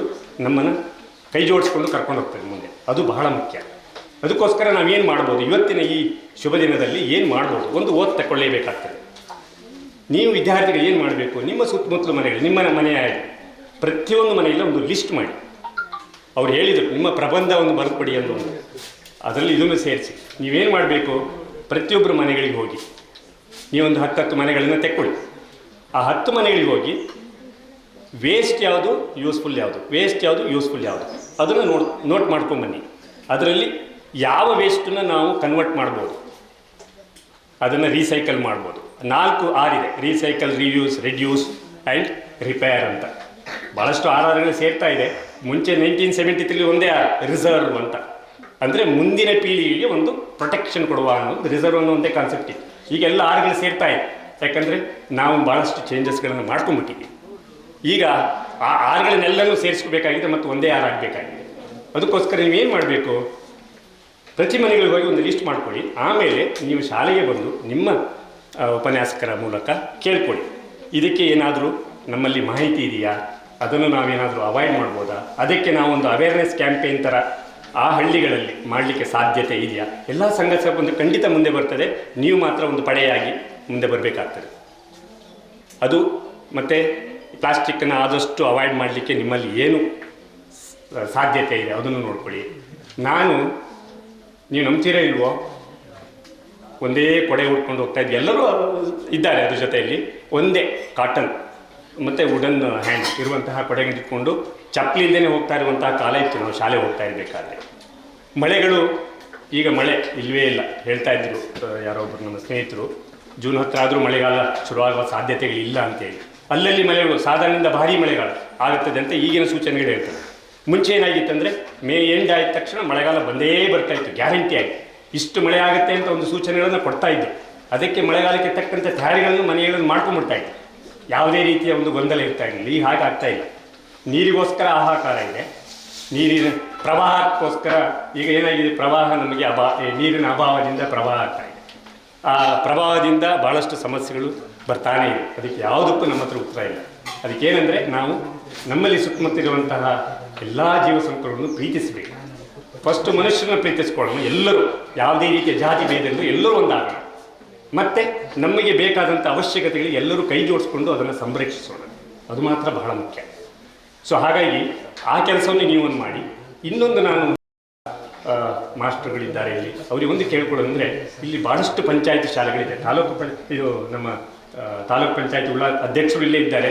ತಾವು ಒಂದು ದಯಮಾಡಿ ಎಲ್ಲರ ಸಹಯೋಗದೊಂದಿಗೆ ಏನು ಕಾರ್ಯಕ್ರಮ ಮಾಡ್ಬೋದು ಅಂತಂದರೆ, ನಮ್ಮ ರಿಕ್ವೈರ್ಮೆಂಟ್ಸ್ ಏನು, ಈ ಶಾಲೆಗೆ ಬೇಕಾದಂಥ ರಿಕ್ವೈರ್ಮೆಂಟ್ಸ್ ಏನು, ನಮ್ಮಲ್ಲಿ ಒಂದು ಸ್ವ್ಯಾಟ್ ಅನಾಲಿಸಿಸ್ ಅಂತ ಹೇಳ್ತೀವಿ, SWOT ಅಂತ. SWOT ಸ್ಟ್ರೆಂತ್ ಬರ್ಕೊಳ್ಬೇಕಾದ್ರೆ strength, weakness, opportunities and threat ಅಂತ 4 ಇದೆ. ಪ್ರತಿಯೊಬ್ಬರು ಮಾಡಬೇಕಾಗಿದ್ದು ನಮ್ಮ ಸ್ಟ್ರೆಂತ್ ಏನು,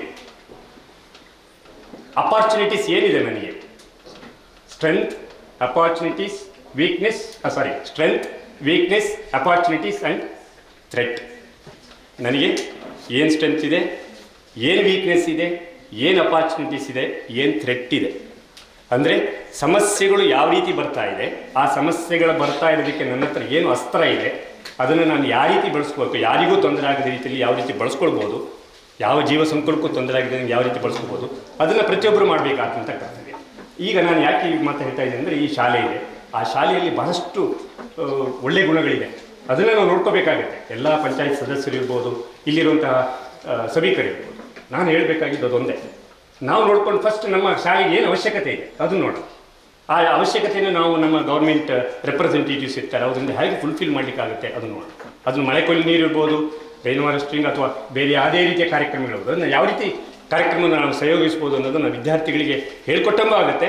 ಮತ್ತು ಸಮೃದ್ಧವಾದ ಒಂದು ವಾತಾವರಣವನ್ನು ನಮ್ಮ ಹಳ್ಳಿಗಳಿಗೆ ಮತ್ತು ಅದನ್ನು ನಾವು ಬೇರೆ ಕಡೆ ತಲುಪಿಸಲಿಕ್ಕೆ ಸಾಧ್ಯವಾಗುತ್ತೆ. ಅದಕ್ಕೆ ಒಂದು ಗಾರ್ಡನ್ನು ಮುಂಚೆನಿದ್ದಾಗೆ ಒಂದು ದೊಡ್ಡ ಗಾರ್ಡನ್ ಮಾಡಲಿಕ್ಕೆ ಅವಕಾಶ ಮಾಡಿಕೊಡಿ. ಅಲ್ಲಿ ನೀರಿನ ವ್ಯವಸ್ಥೆಯನ್ನು ತಾನಾಗಿಯೇ ಬರುವ ಹಾಗೆ ಮಾಡ್ಕೊಳ್ಳಿ. ಆಮೇಲೆ ಗಾರ್ಡನ್ ಮೇಂಟೆನೆನ್ಸು, ಅದಕ್ಕೆ ಈಗ ನಾವು ಇವತ್ತು ನೋಡಿ ಹೂವಿನ, ಈಗ ಭಾಳಷ್ಟು ಮುಂಚೆ ಕಾರ್ಯಕ್ರಮ ಏನಂತೆ ಇಷ್ಟಿಷ್ಟು ಬಂಚ್ ಕೊಡ್ತಾ ಇದ್ರು, ಈಗ ಒಂದು ಹೂವಿಗೆ ಬಂದಿದೆ. ಯಾಕಂದರೆ ಸಿಗೋದು ಕಡಿಮೆ ಆಗಿದೆ, ಅದು ಮತ್ತು ರೀಯೂಸ್ ಆಗುವಂಥ ಸಾಧ್ಯತೆಗಳು ಇರುತ್ತೆ. ಅದನ್ನೆಲ್ಲ ಅವಾಯ್ಡ್ ಮಾಡಲಿಕ್ಕೆ ಏನು ಮಾಡಬೇಕು, ನಮ್ಮ ಇಲ್ಲಿ ಯಾವುದೇ ಕಾರ್ಯಕ್ರಮ ಆದರೂ ನಮ್ಮ ಎಲ್ಲ ಸಹಕಾರದೊಂದಿಗೆ ಇಲ್ಲೇ ತಯಾರಿ ಆಗಬೇಕು.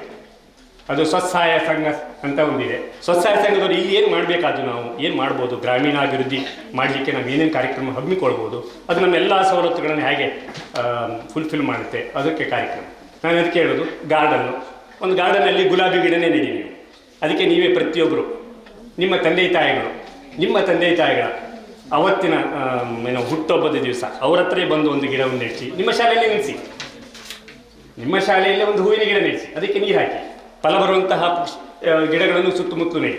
ತೆಂಗಿನ ಗಿಡ ನೆಡ್ಬೋದು, ಬಹಳಷ್ಟು ಪುಷ್ಪಗಳನ್ನು ನೀವು ಮಾಡ್ತಾ ಹೋಗ್ಬೋದು. ಹಾಗಾಗಿ ಅವಾಗೇನಾಗುತ್ತೆ, ಅವತ್ತು ನಿಮ್ಮ ತಂದೆ ತಾಯಿಗಳು ಶಾಲೆಗೆ ಬಂದು ಇಂಟ್ರ್ಯಾಕ್ಟ್ ಮಾಡ್ತಾರೆ, ಮೇಷ್ಟ್ಗಳ ಜೊತೆಗೆ ಒಂದು ಇದು ಸಹಕಾರ ಕೊಟ್ಟು ಇದು ಮಾಡ್ತಾರೆ, ಎಲ್ಲರೂ ಒಂದು ಒಟ್ಟಾಗಿ ನಾವು ನೆಗೆದುಕೊಳ್ಳಲಿಕ್ಕೆ ಸಹಾಯಕ ಆಗುತ್ತೆ.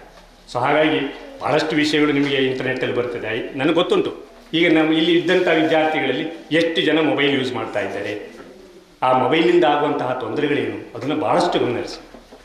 ಆದಷ್ಟು ನಾವು ಆ್ಯಸ್ ಎ ಪೇರೆಂಟ್ ನಾವು ಅವಾಯ್ಡ್ ಮಾಡಬೇಕಾಗುತ್ತೆ, ಅದನ್ನು ತಪ್ಪಿಸಬೇಕಾಗ್ತದೆ. ದಿವಸದ ಅರ್ಧ ಗಂಟೆ ಮಾತ್ರ ಯೂಸ್ ಮಾಡಬೇಕು. ಯಾತಕ್ಕೋಸ್ಕರ? Only for communication, knowledge sharing. ಈಗ ಮುಂಚೆ ನಾನು ಓದಂಥ ಶಾಲೆಗಳಲ್ಲಿ ಇತ್ತು, ಏನು ಬ್ಲ್ಯಾಕ್ ಬೋರ್ಡ್ ಮಾತ್ರ ಇತ್ತು, ಅಲ್ಲಿ ಚಿತ್ರ ಬರೆದು ಹೇಳ್ಕೊಡ್ತಾ ಇದ್ರು. ಈಗ ಎಲ್ಲ ಸ್ಮಾರ್ಟ್ ಕ್ಲಾಸ್ ರೂಮ್ ಅಂತ ಬಂದೋಗಿದೆ. ವಿದ್ಯಾರ್ಥಿಗಳಿಗೆ ಬರೆಯುವಂತಹ ಅಭ್ಯಾಸವೇ ತಪ್ಪೋಗಿದೆ. ವಿಷಯಗಳನ್ನು ಅರ್ಥ ಮಾಡ್ಕೊಂಡು ಮನನ ಮಾಡುವಂಥ ಶಕ್ತಿನೇ ಕಳ್ಕೊಂಡ್ಬಿಟ್ಟಿದ್ದಾರೆ. ಯಾಕಾಗಿ? ಈ ವೇಸ್ಟ್, ಪ್ಲಾಸ್ಟಿಕ್ ವೇಸ್ಟ್. ಆದಷ್ಟು ಅದಕ್ಕೆ ನಾವು ಗಮನ ಹರಿಸಿ, ನಾವು ಎಲ್ಲಿ ಸಾಧ್ಯವಾಗುತ್ತೆ ಅಲ್ಲಿ ನಮ್ಮ ಕೈ ಜೋಡಿಸಿ ಸಂರಕ್ಷಣೆಗೆ ನಾವು ಮುಂದಾಗೋಣ ಅನ್ನೋ ಒಂದೇ ನನ್ನ ಒಂದು ಉದ್ದೇಶ. ಹಾಗಾಗಿ ಒಂದು ಓತ್ ತೆಕ್ಕೊಳ್ಬೋಣ. ಅಲ್ಲಿಗೆ ನನ್ನ ಮಾತನ್ನು ಮುಗಿಸ್ತೀನಿ. ಪರಿಸರವನ್ನು ರಕ್ಷಿಸಲು ನನ್ನ ದೈನಂದಿನ ಜೀವನದಲ್ಲಿ ಸಾಧ್ಯವಿರುವ ಎಲ್ಲ ಬದಲಾವಣೆಗಳನ್ನು ಮಾಡಲು ನಾನು ಪ್ರತಿಜ್ಞೆ ಮಾಡುತ್ತೇನೆ. ಪರಿಸರ ಸ್ನೇಹಿ ಅಭ್ಯಾಸಗಳ ಮಹತ್ವದ ಬಗ್ಗೆ ನನ್ನ ಕುಟುಂಬ, ಸ್ನೇಹಿತರು ಮತ್ತು ಇತರರನ್ನು ನಿರಂತರವಾಗಿ ಪ್ರೇರೇಪಿಸಲು ನಾನು ಬದ್ಧನಾಗಿದ್ದೇನೆ. ಧನ್ಯವಾದ. ಮನಸ್ಸಲ್ಲಿ ಇಟ್ಟುಕೊಳ್ಳಿ, ಪ್ರಬಂಧವನ್ನು ಚೆನ್ನಾಗಿ ಏನು ಮಾಡಬೇಕು, ತಯಾರಿ ಮಾಡಿ ಕೊಡಬೇಕು. ಯಾಕಂತಂದರೆ ಇದು ನಮ್ಮ ಕಾರ್ಯಕ್ರಮ ಅಂದರೆ ಅದು ನಾಮಕೆ ವಾಸ್ತೆ ಖಂಡಿತ ಆಗಬಾರ್ದು. ಮತ್ತೊಂದು, ನೀವು ಕೂತಂಥ ಜಾಗವೂ ಕೂಡ ಅಂಥದ್ದೇ. ಎಂಥದ್ದು ಇದು? ನಾಗಬ್ರಹ್ಮ ಕ್ಷೇತ್ರ ಸಾನ್ನಿಧ್ಯ ಇರತಕ್ಕಂಥ ಜಾಗ ಇದು. ಆದ ಕಾರಣ ನಾವು ಒಂದು ಪ್ರತಿಜ್ಞೆ ಮಾಡುವಾಗ ಒಟ್ಟಾರೆ ಏನು ಮಾಡಬಾರ್ದು, ಪ್ರತಿಜ್ಞೆ ಮಾಡಿ ಏನೋ ಮಾಡ್ತಾ ಹೋಗಬಾರ್ದು. ಪರಿಸರವನ್ನು ನಾನು ಜೀವನ ಪೂರ್ತಿ ಸಂರಕ್ಷಿಸ್ತೇನೆ ಎನ್ನುವಂತಹ ಒಂದು ಮಾತುಂಟಲ್ಲ, ಇದು ಬಹಳ ಮುಖ್ಯವಾಗಿರ್ತದೆ. ಇದೀಗ ನಾವು ನಮ್ಮ ದಕ್ಷಿಣ ಕನ್ನಡ ಜಿಲ್ಲಾ ಕನ್ನಡ ಸಾಹಿತ್ಯ ಪರಿಷತ್ತಿನ ಸದಸ್ಯರು ಕೂಡ ಅವರು. ಮಾತ್ರ ಅಲ್ಲದೆ ಎಲ್ಲ ಕಡೆಗಳಲ್ಲಿ ಬಹಳಷ್ಟು ಕಾರ್ಯಕ್ರಮಗಳಲ್ಲಿ, ಕೇವಲ ನಮ್ಮ ರಾಜ್ಯದಲ್ಲಿ ಮಾತ್ರ ಅಲ್ಲ, ದೇಶದಲ್ಲಿಯೂ ಕೂಡ, ಹೊರ ದೇಶಗಳಲ್ಲಿಯೂ ಕೂಡ ಕಾರ್ಯಕ್ರಮಗಳನ್ನು ಕೊಟ್ಟಂತಹ ಒಬ್ಬ ಪ್ರತಿಭಾನ್ವಿತ ಕಲಾವಿದ ಯಾರು? ತೋನ್ಸೆ ಪುಷ್ಕಲ್ ಕುಮಾರ್ ಅವರು ನಮ್ಮೊಟ್ಟಿಗೆ ಇರುವುದೇ ನಮಗೆ ಒಂದು ದೊಡ್ಡ ಭಾಗ್ಯ ಅಂತ ನಾನು ಭಾವಿಸಿದ್ದೇನೆ. ಇದೀಗ ಅವರು ಪರಿಸರ ಗೀತೆಯನ್ನು ಹಾಡುವುದರ ಮೂಲಕ ನಿಮ್ಮನ್ನು ರಂಜಿಸಲಿಕ್ಕೆ. ಈ ಒಂದು ರಚನಾತ್ಮಕ ಕಾರ್ಯಕ್ರಮ ಅಂತ ಹೇಳಿದರೆ ವಿಶ್ವ ಪರಿಸರ ದಿನದ ಸಂಬಂಧಪಟ್ಟ ಹಾಗೆ ನಮ್ಮ ಉಳ್ಳಾಲ ಕನ್ನಡ ಸಾಹಿತ್ಯ ಪರಿಷತ್ತಿನ ಒಂದು ವಿಶೇಷ ಚಿಂತನೆ, ಅದಕ್ಕೆಲ್ಲ ಮತ್ತು ಸಂಸ್ಥೆಗಳು ಸೇರಿಕೊಂಡು ಸಂಯುಕ್ತವಾಗಿ ಬಹಳ ಒಳ್ಳೆಯ ರೀತಿಯ ಕಾರ್ಯಕ್ರಮವನ್ನು ಹಮ್ಮಿಕೊಂಡಿದ್ದಾರೆ. ಅಂದರೆ ನಮ್ಮ ಅಧ್ಯಕ್ಷರು ಕುಂಬ್ಳೆಯವರು ಬಹಳ ಕುಟ್ಟುತ್ತಾ ಇರ್ತಾರೆ ಎಲ್ಲ ಸಂಚಾಲಕರಿಗೆ, ಏನಾದರೂ ಒಂದು ಕಾರ್ಯಕ್ರಮ ಆಗಬೇಕು ಅವರವರ ಸಂಚಾಲಕತ್ವದಿಂದ ಅಂತ. ಹಾಗೆ ನಮ್ಮ ಗಟ್ಟಿಯವರು, ಹಾಗೆ ನಮ್ಮ ಕಲ್ಲಿಮಾರವರೆಲ್ಲ ಈ ಭಾಗದಲ್ಲಿ ಸಂಚಾಲಕರು ಆಗಿದ್ದಾರೆ, ಪದಾಧಿಕಾರಿಗಳಾಗಿದ್ದಾರೆ. ಹಾಗೆ ಒಂದು ಕಾರ್ಯಕ್ರಮವನ್ನು ಬಹಳ ಅರ್ಥಪೂರ್ಣವಾಗಿ, ಅವಸರ ಆದರೂ ಕೂಡ, ಯಾಕಂದರೆ ಅದು ಅದೇ ದಿನದಲ್ಲಿ ಆಗಬೇಕು, ಬೇರೆ ದಿನದಲ್ಲಾದರೆ ಪ್ರಯೋಜನ ಇಲ್ಲ. ಇಂಥ ಭಾಳ ಒಳ್ಳೆಯ ಕಾರ್ಯಕ್ರಮವನ್ನು ಹಮ್ಮಿಕೊಂಡಿದ್ದಾರೆ. ಭಾಳ ನಿಶ್ಶಬ್ದವಾಗಿ ಕೂತಿರುವಂಥ ವಿದ್ಯಾರ್ಥಿಗಳಿಗೆ ನನ್ನ ಒಂದು ನಮಸ್ಕಾರ, ಆಯಿತಾ? ವೇದಿಕೆಯಲ್ಲಿರುವ ಸಭಾಧ್ಯಕ್ಷರೇ, ಹಾಗೆ ಉದ್ಘಾಟಕರೇ ಮತ್ತು ಎಲ್ಲ ಅತಿಥಿ ಗಣ್ಯರೇ ಮತ್ತು ವಿದ್ಯಾರ್ಥಿ ಮತ್ತು ಅಧ್ಯಾಪಕ ವೃಂದದವರು, ಈ ಪರಿಸರ ಗೀತೆಗಳು ಅಂತ ನಮ್ಮ ಕವಿಗಳೆಲ್ಲ ರಾಷ್ಟ್ರ ಕವಿಗಳಾಗಿ ಬಹಳಷ್ಟು ಗೀತೆಗಳನ್ನೆಲ್ಲ ಬರೀತಾರೆ. ಈಗಾಗಲೇ ನಮ್ಮ ಈಗ ಉಪನ್ಯಾಸ ಮಾಡಿದವರು ಹೇಳಿದರು, ಅದು ಅರ್ಥಪೂರ್ಣವಾಗಿರ್ತಕ್ಕಂಥ ಉಪನ್ಯಾಸ, ಅದನ್ನು ಕೇಳಿ ನೀವು ಅದರಲ್ಲಿದ್ದ ವಿಷಯವನ್ನೇ ಬರೆದ್ರೆ ಆಯಿತು, ನಿಮಗೆ ಬಹುಮಾನ ಸಿಗ್ತದೆ ಖಂಡಿತವಾಗಿಯೂ. ಹಾಗೆ ಅಂಥ ಒಳ್ಳೆಯ ವಿಚಾರವನ್ನು ಕವಿಗಳೆಲ್ಲ ಗೋಡೆಯ ಮಧ್ಯದಲ್ಲಿದ್ದರೂ ಮಳೆ ಬಾರದಿದ್ದರೂ ಕೂಡ ಭಾಳ ಚೆನ್ನಾಗಿ ಬರೀತಾರೆ ಅವರು. ಮಳೆ ಬಂದ ಹಾಗೆ ಬರೀತಾರೆ. ಹಾಗೆ ಹಕ್ಕಿ ಕೂಗಿದಾಗೂ ಅವರು ಬರೀತಾರೆ, ಹಕ್ಕಿ ಕೂಗಿದಿದ್ರು. ಇದರ ಏನೋ ನವಿಲು ಕುಣಿದಿದ್ರು ಕುಣಿದ ಹಾಗೆ ಬರೀತಾರೆ. ಅದು ಅವರದ್ದೊಂದು ಕಲ್ಪನೆ ಹಾಗೆ ಇರ್ತದೆ. ಅದು ಅವರಿಗೆ ಪ್ರೇರಣೆ ಕೂಡ ಇಂಥ ಕೆಲವು ವಾತಾವರಣಗಳು ಕಾಲಗಳು ಇರ್ತದೆ ಅಲ್ವಾ. ಹಾಗಾಗಿ ಬಹಳ ಉತ್ತಮವಾದಂಥ ವಿಚಾರ ಕವಿಗಳಿಗೆ ಈ ಗೀತೆಗಳನ್ನು ಬರೀಲಿಕ್ಕೆ. ಇನ್ನು ಪರಿಸರದಿಂದ ಏನು ಹಾನಿ ಆಗ್ತದಂತ, ಹಾನಿ ಮಾಡಬಾರದು ಅಂತಕ್ಕಂಥ ಕೆಲವು ಕ್ರಾಂತಿ ಗೀತೆಗಳು ಕೂಡ ಇವೆ. ಸುಮಾರಿದೆ ಗೀತೆಗಳು. ನಾನೊಂದು 2 ತಪ್ಪಿದರೆ 3 ಗೀತೆ ಆಗ್ಬೋದು. ಸುಮ್ಮನೆ ಸಮಯವನ್ನು ಕಳೆಯಲಿಕ್ಕೂ ಕೂಡ ಸರಿಯಲ್ಲ ಎಂಬುದು ನಾನು ಭಾವಿಸಿದ್ದೇನೆ. ದೊಡ್ಡರಂಗೇಗೌಡವರು ಅವರ ಕಲ್ಪನೆಯ ಒಂದು ಪರಿಸರದ ಸಂಭ್ರಮವನ್ನು ಬರೆದಿದ್ದಾರೆ. ಅವರು ಹೇಗೆ ಇರಬೇಕು, ಇದ್ದರೆ ಏನು ಚಂದ ಅಂಥೇಳಿ ಭಾಳ ಒಳ್ಳೆಯದು. ನಾನು ಕೇಳಿದ್ದೆ ಅಧ್ಯಕ್ಷರ ಹತ್ರ, ತಬಲ ಹಾರ್ಮೋನಿಯಂ ಎಲ್ಲ ಹಾಡುಗಳು ಪರಿಸರ ಆಗಲಿ, ಭಾವಗೀತೆ ಆಗಲಿ, ಜನಪದ ಆಗಲಿ ಅಲ್ವಾ, ಸಂಗೀತ ಸಂಭ್ರಮದಲ್ಲಿ ಕೂಡಿದಾಗ ಸ್ವಲ್ಪ ಎಂಟರ್ಟೈನ್ಮೆಂಟ್ ಜಾಸ್ತಿ ಆಗ್ಬೋದು. ಆದರೆ ಇವತ್ತು ಒಂದು ಚಿಕ್ಕ ಚೊಕ್ಕ ಕಾರ್ಯಕ್ರಮ ಆದ್ದರಿಂದ ಬರೀ ಶ್ರುತಿಯೊಂದಿಗೆ ಹಾಡಬಹುದು. ತಾವೆಲ್ಲರೂ ಅದನ್ನು ಸ್ವೀಕರಿಸಬೇಕಂತ ಕೇಳಿಕೊಳ್ತಾ ಇದ್ದೇನೆ. ಮೊದಲೇ ಚೈತ್ರದ ಬರುವಿಗೆ ವಸುಮತಿ ವೈಭವ ಬಣ್ಣದ ಮೇಳವ ನಡೆಸುತ್ತಿದೆ. ಚೈತ್ರದ ಬರುವಿಗೆ ವಸುಮತಿ ವೈಭವ ಬಣ್ಣದ ಮೇಳವ ನಡೆಸುತ್ತಿದೆ. ಕಾಣುವ ಕಣ್ಣಿಗೆ ಚೆಲುವಿನ ಸಂಭ್ರಮ, ಕಾಣುವ ಕಣ್ಣಿಗೆ ಚೆಲುವಿನ ಸಂಭ್ರಮ, ಮೋಹಕ ಕಾವ್ಯವ ಬರೆಯುತ್ತಿದೆ. ಚೈತ್ರದ ಬರುವಿಗೆ ವಸುಮತಿ ವೈಭವ ಬಣ್ಣದ ಮೇಳವ ನಡೆಸುತ್ತಿದೆ. ಯಾವೆಡೆ ನೋಡಲಿ ಹೂವಿನ ಬೆಡಗು ರಂಗಿನ ಚಿತ್ರವ ಬರೆಯುತ್ತಿದೆ. ಸ್ವಲ್ಪ ಮಳೆ ಬಂದ ಮೇಲೆ ಆಯ್ತಾ. ಯಾವೆಡೆ ನೋಡಲು ಹೂವಿನ ಬೆಡಗು ರಂಗಿನ ಚಿತ್ರವ ಬರೆಯುತ್ತಿದೆ. ಅನುಪಮ ಕೋಗಿಲೆ ತಳಿರನು ಸವಿದು, ಅನುಪಮ ಕೋಗಿಲೆ ತಳಿರನು ಸವಿದು ಇಂಪಿನ ಗಾನವ ಹಾಡುತ್ತಿದೆ. ಚೈತ್ರದ ಬರುವಿಗೆ ವಸುಮತಿ ವೈಭವ ಬಣ್ಣದ ಮೇಳವ ನಡೆಸುತ್ತಿದೆ.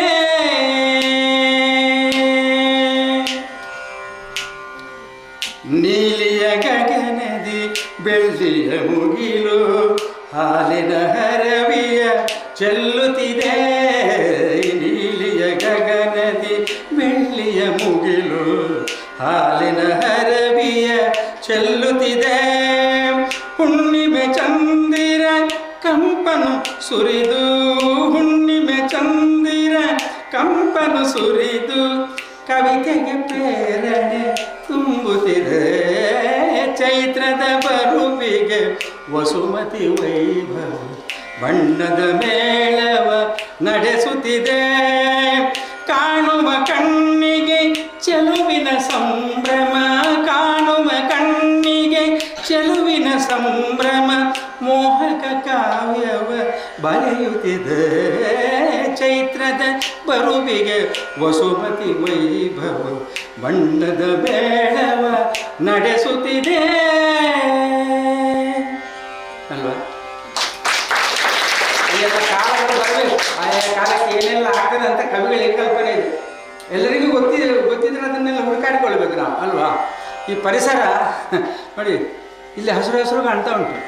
ಅಂದರೆ ಮಳೆ ಬಂದಿಲ್ಲ ಬರಲೇ ಇಲ್ಲ ಅಂತ, ಆದರೂ ಹಸಿರು ಉಂಟಲ್ಲ ಸರ್ ಅಲ್ವಾ. ನೋಡಿ, ಹಾಗಾಗಿ ನಾವಿಲ್ಲಿ ಬಂದು ಇಲ್ಲಿ ಕುಣಿತೇವೆ. ಹಸಿರು ಉಂಟು ನೋಡಿ, ಇಷ್ಟು ಹಸಿರು. ಮಳೆ ಬಂದರೆ ಇನ್ನು ಎಷ್ಟು ಹಸಿರು ಆಗ್ಬೋದು ನೋಡಿ ಅಲ್ವಾ. ಭಾಳ ಇವತ್ತು ಈ ಸರ್ತಿ ವಿಶ್ವ ಪರಿಸರ ದಿನಕ್ಕೆ 4ನೇ ತಾರೀಕು ಮಳೆ ಬರ್ತದೆ ಅಂತ ಹೇಳಿದ್ದಾರೆ ಮೊನ್ನೆ. ವಿಶ್ವ ಪರಿಸರದಲ್ಲಿ ಮಳೆ ಬರಲಿಲ್ಲ. ಹೌದಾ, ಇನ್ನು 4 ದಿವಸ ಲೇಟ್ ಉಂಟು ಎಂಥ ಅವಸ್ಥೆ ನೋಡಿ. ಅದಕ್ಕೂ ಕೂಡ ಗೌರ್ಮೆಂಟ್ ಏನೋ ಯಾರೋ ಸ್ಟೇ ತಂದಿರಬೇಕಾಗುತ್ತೆ ಒಂದು ಪಕ್ಷದವರು ಅಲ್ವಾ, ಒಂದು ಪಕ್ಷದವರು ಸ್ಟೇ ಇಲ್ಲಾಗಿ ಮಳೆ ಕೂಡ ಲೇಟ್ ಆಗ್ತಾ ಉಂಟು. ಇಂಥ ಪರಿಸ್ಥಿತಿಯಲ್ಲಿ ನಾವೆಲ್ಲ ಇದ್ದೇವೆ ನೋಡಿ. ನಮ್ಮಲ್ಲಿ ಸಾಲ್ಮರ ತಿಮ್ಮಕ್ಕ ಅಂತ ಇದ್ದರು, ಅವರಿಗೆ ಪ್ರಶಸ್ತಿ, ರಾಷ್ಟ್ರ ಪ್ರಶಸ್ತಿ ಸಿಕ್ಕಿತ್ತು, ಹೌದಾ? ನಮ್ಮ ಉಳ್ಳಾಲದಲ್ಲಿ ಮಾಧವಣ್ಣ, ಸಾಲ್ಮರ ಮಾಧವಣ್ಣ ಇಲ್ಲಿ ಅಲ್ವಾ, ಅಲ್ಲಿ ಸಾಲ್ಮರ ತಿಮ್ಮಕ್ಕ ಇದ್ದ ಹಾಗೆ ಇಲ್ಲಿ ಯಾರೋ ಸಾಲ್ಮರ ಮಾಧವಣ್ಣ. ನಿಮಗೆ ಗೊತ್ತಿತ್ತಾ? ಅವ್ರು ಬರಲಿಲ್ಲ ಇವತ್ತು, ಅವರು ಬ್ಯುಸಿ ಇದ್ದಾರೆ ಇವತ್ತು ನಮ್ಮ ಮೆಂಬರ್ ಕೂಡ ಅವರು. ಹಾಗೆ ಅವರು ಎಷ್ಟು ಕೆಲಸ ಮಾಡ್ತಾರೆ ಅಂತ ಹೇಳಿದರೆ ಸಾಕಾಗೋದಿಲ್ಲ. ನಮ್ಮ ಜಿಲ್ಲೆಯಲ್ಲಿ ಅವರಿಗೆ ಜಿಲ್ಲಾ ರಾಜ್ಯೋತ್ಸವ ಪ್ರಶಸ್ತಿ ಕೂಡ ಸಿಕ್ಕಿದೆ. ಅಷ್ಟು ಒಳ್ಳೆ ಕೆಲಸ ಮಾಡ್ತಾ ಇದ್ದಾರೆ. ಆದರೆ ಅವರ ಬಳಿ ಕೆಲವರೆಲ್ಲ ಹೋಗ್ತಾರಂತೆ. ಎಂಥ ಅವಸರ ಅಂದರೆ ಈಗ ಅಲ್ವಾ, ಜನರಿಗೆ ಒಟ್ಟಾರೆ ಕುತೂಹಲ ಎಲ್ಲವೂ ಕೂಡ ಬೇಗ ಆಗಬೇಕು ಅಲ್ವಾ, ಎಲ್ಲ ಕ್ವಿಕ್ ಆಗಬೇಕು. ಮೊಬೈಲಲ್ಲಿ ಓಕೆ ಅಂತ 2 ಶಬ್ದ ಒತ್ತಲಿಕ್ಕೂ ಅವನಿಗೆ ಪುರ್ಸೊತ್ತಿಲ್ಲ, ಕಾಲಿಕೆ ಅಲ್ವಾ, ಓಕೆ ಅಂತ ಗೊತ್ತಿಲ್ಲ, ಕಾಲಿಕೆ ಅಂದರೆ ಅವಸರ ಒಂದು ಜಾಗ. ಏನಾದರೂ ಜಿಗ್ ಅಂತ ಒಂದು ಫೋಟೋ ಬಂದರೆ, ಯಾರ ಪ್ರಶಸ್ತಿ ಸಿಕ್ಕಿದವನು ಫೋಟೋ ಬಂದದ್ದು ಪಾಪ, ಅವನಿಗೆ ಓಂ ಶಾಂತಿ ಅಂತ ಇವನು ಬಿಟ್ಟಾಯಿತು. ಅಯ್ಯೋ ಮರ ನಿನ್ನೆ ಇದ್ರಲ್ಲ ಅವರು ಪಾಪ, ಅವನಿಗೆ ಪ್ರಶಸ್ತಿ ಸಿಕ್ಕಿದ್ರಿ ಗಡಿಬಿಡಿ ಅವನಿಗೆ. ಕಡೆಗಳು ಯಾರಿಗಾದರೂ ಏನಾದರೂ ಒಳ್ಳೆಯ ಪ್ರಶಸ್ತಿ ಸಿಕ್ಕಿದಾಗ ಅದಕ್ಕೆ ಓಂ ಶಾಂತಿ ಕಳಿತಿದ್ರೆ, ಇನ್ನೇನು ಸತ್ತವನ ಪಟ ಜಿಗ್ ಅಂತ ಬಂದರೆ ಕಂಗ್ರ್ಯಾಚುಲೇಷನ್ ಪಾಪ. ಮತ್ತೆ ಕಡೆ ಇವನು ಅದನ್ನೆಲ್ಲ ಡಿಲೀಟ್ ಮಾಡಿ ಸಾರಿ ಅಂತ ಬಿಡುವುದು. ಆ ಸಾರಿ ಹೇಳೋದ್ರೊಳಗೆ ಅವನು ನೋಡಿ ಆಗಿರ್ತದೆ, ಯಾವುದು ಎರಡೂ ಕೂಡ ನೋಡಿ ಆಗಿರ್ತದೆ ಅಲ್ವಾ. ಅದಕ್ಕೊಂದು ಕ್ಷಣ ಸಾಕು ನೋಡಿ, ಅಂಥ ಅವಸರಗಳು. ಅದೇ ಮಾಧವಣ್ಣನ ಹತ್ರ ಮೊನ್ನೆ ಬಂದಿದ್ರಂತೆ ಯಾರು, ಭಾರಿ ಬೇಗ ಫಲ ಬರ್ಪಿನ ಹೆಂಚಿನ ಉಂಡಿರಲ್ಲ ಅಂತ. ಬೇಗ ಫಲ ಬರ್ಪಿನ ಹೆಂಚಿನ ಉಂಡಿದ್ರೆ ಬೋಡನಂತ ಉಂಡು, 3 ತಿಂಗಳು ಫಲ ತಗೊಂಡು, ಬೊಕ್ಕ 5 ತಿಂಗಳು ಫಲ ತಗೊಂಡು, 16 ತಿಂಗಳು ಫಲ ತಗೊಂಡು, 1.5 ವರ್ಷ ಫಲ ತಗೊಂಡು, 14 ತಿಂಗಳು ಇಂಚ ಮತ ಉಂಡು ಅಂತ ಹೇಳಿದೆ. ಒಬ್ಬ ಹೇಳ್ತಾನಂತೆ, ನನಗೊಂದು ತೆಂಗಿನ ಸಸಿ ಕೊಡಿ, ಎಷ್ಟು ಅದಕ್ಕೆ ಕೇಳಿದಂತೆ. ಅದಕ್ಕೆ 75 ರೂಪಾಯಿ ಅಂತ ಹೇಳಿದರು ಅವರು.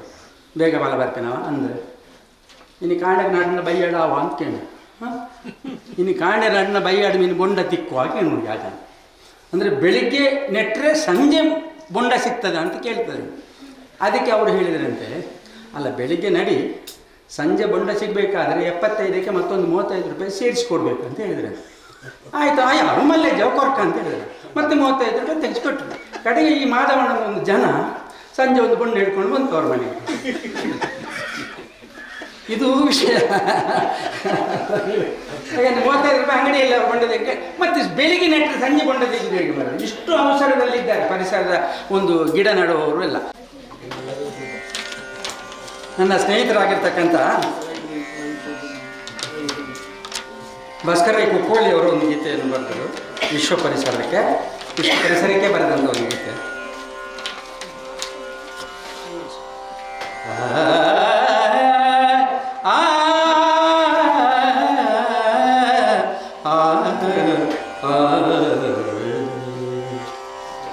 ಗಾಳಿ ನಮ್ಮ ಉಸಿರು, ಹಸಿರು ನಮ್ಮ ಬಸಿರು, ಸರಸರನೆ ಹರಿವ ಜಲ ಮನುಕುಲದ ಜೀವನ. ಗಾಳಿ ನಮ್ಮ ಉಸಿರು, ಹಸಿರು ನಮ್ಮ ಬಸಿರು, ಸರಸರನೆ ಹರಿವ ಜಲ ಮನುಕುಲದ ಜೀವನ. ಭೂಮಿ ನಮ್ಮ ತಾಯಿ, ಕಡಲು ಮಹಾತಾಯಿ, ಭೂಮಿ ನಮ್ಮ ತಾಯಿ, ಕಡಲು ಮಹಾತಾಯಿ. ಬಾನಿನಲ್ಲಿ ಸೂರ್ಯ ಚಂದ್ರ ಜಗಕ್ಕೆ ಪಾವನ, ಬಾನಿನಲ್ಲಿ ಸೂರ್ಯ ಚಂದ್ರ ಜಗಕ್ಕೆ ಪಾವನ. ಗಾಳಿ ನಮ್ಮ ಉಸಿರು, ಹಸಿರು ನಮ್ಮ ಬಸಿರು, ಸರಸರನೆ ಹರಿವ ಜಲ ಮನುಕುಲದ ಜೀವನ. ಕಡಿಯಬೇಡಿ ಮರವನ್ನು ನೆಟ್ಟು ಬೆಳೆಸಿ ಗಿಡುವನ್ನು, ಈಗ ಹೇಳಿದ್ರು ಹೌದಾ? ಕಡಿಯಬೇಡಿ ಮರವನ್ನು ನೆಟ್ಟು ಬೆಳೆಸಿ ಗಿಡವನ್ನು, ಮಳೆಯ ನೀರ ಹರಿಯ ಬಿಟ್ಟು ನದಿ ನದವ ತುಂಬಿರಿ. ತಂಗಾಳಿ ಸೂಸುತ್ತಿರಲಿ ಮಲಿನವಾಗದಿರಲಿ ವಾಯು, ತಂಗಾಳಿ ಸೂಸುತ್ತಿರಲಿ ಮಲಿನವಾಗದಿರಲಿ ವಾಯು. ಬೆಟ್ಟ ಗುಡ್ಡ ಕುಸಿಯದಂತೆ ಹಸನುಗೊಳಿಸಿ ಇಳೆಯನು, ಬೆಟ್ಟ ಗುಡ್ಡ ಕುಸಿಯದಂತೆ ಹಸನುಗೊಳಿಸಿ ಇಳಿಯನು, ಹಸನುಗೊಳಿಸಿ ಇಳೆಯನು. ಗಾಳಿ ನಮ್ಮ ಉಸಿರು, ಹಸಿರು ನಮ್ಮ ಬಸಿರು, ಸರಸರನೆ ಹರಿವ ಜಲ ಮನುಕುಲದ ಜೀವನ. ಸುತ್ತಮುತ್ತ ಆಡಿನಲಿಯುವ ಪ್ರಾಣಿ ಪಕ್ಷಿ ಸಂಕುಲ. ಹೌದಾ, ನವಿಲು ಬಂತು. ಸುತ್ತಮುತ್ತ ಆಡಿನಲಿಯುವ ಪ್ರಾಣಿ ಪಕ್ಷಿ ಸಂಕುಲ, ವಿಶ್ವವನ್ನೇ ಬೆಸೆಯುವಂಥ ಸ್ವಚ್ಛಂದ ಪರಿಸರ, ವಿಶ್ವವನ್ನೇ ಬೆಸೆಯುವಂಥ ಸ್ವಚ್ಛಂದ ಪರಿಸರ, ಮನುಜರಾಗಿ ಬಾಳಿ ನಾವು ಉಳಿಸಿ ಜೀವಜಾಲವ,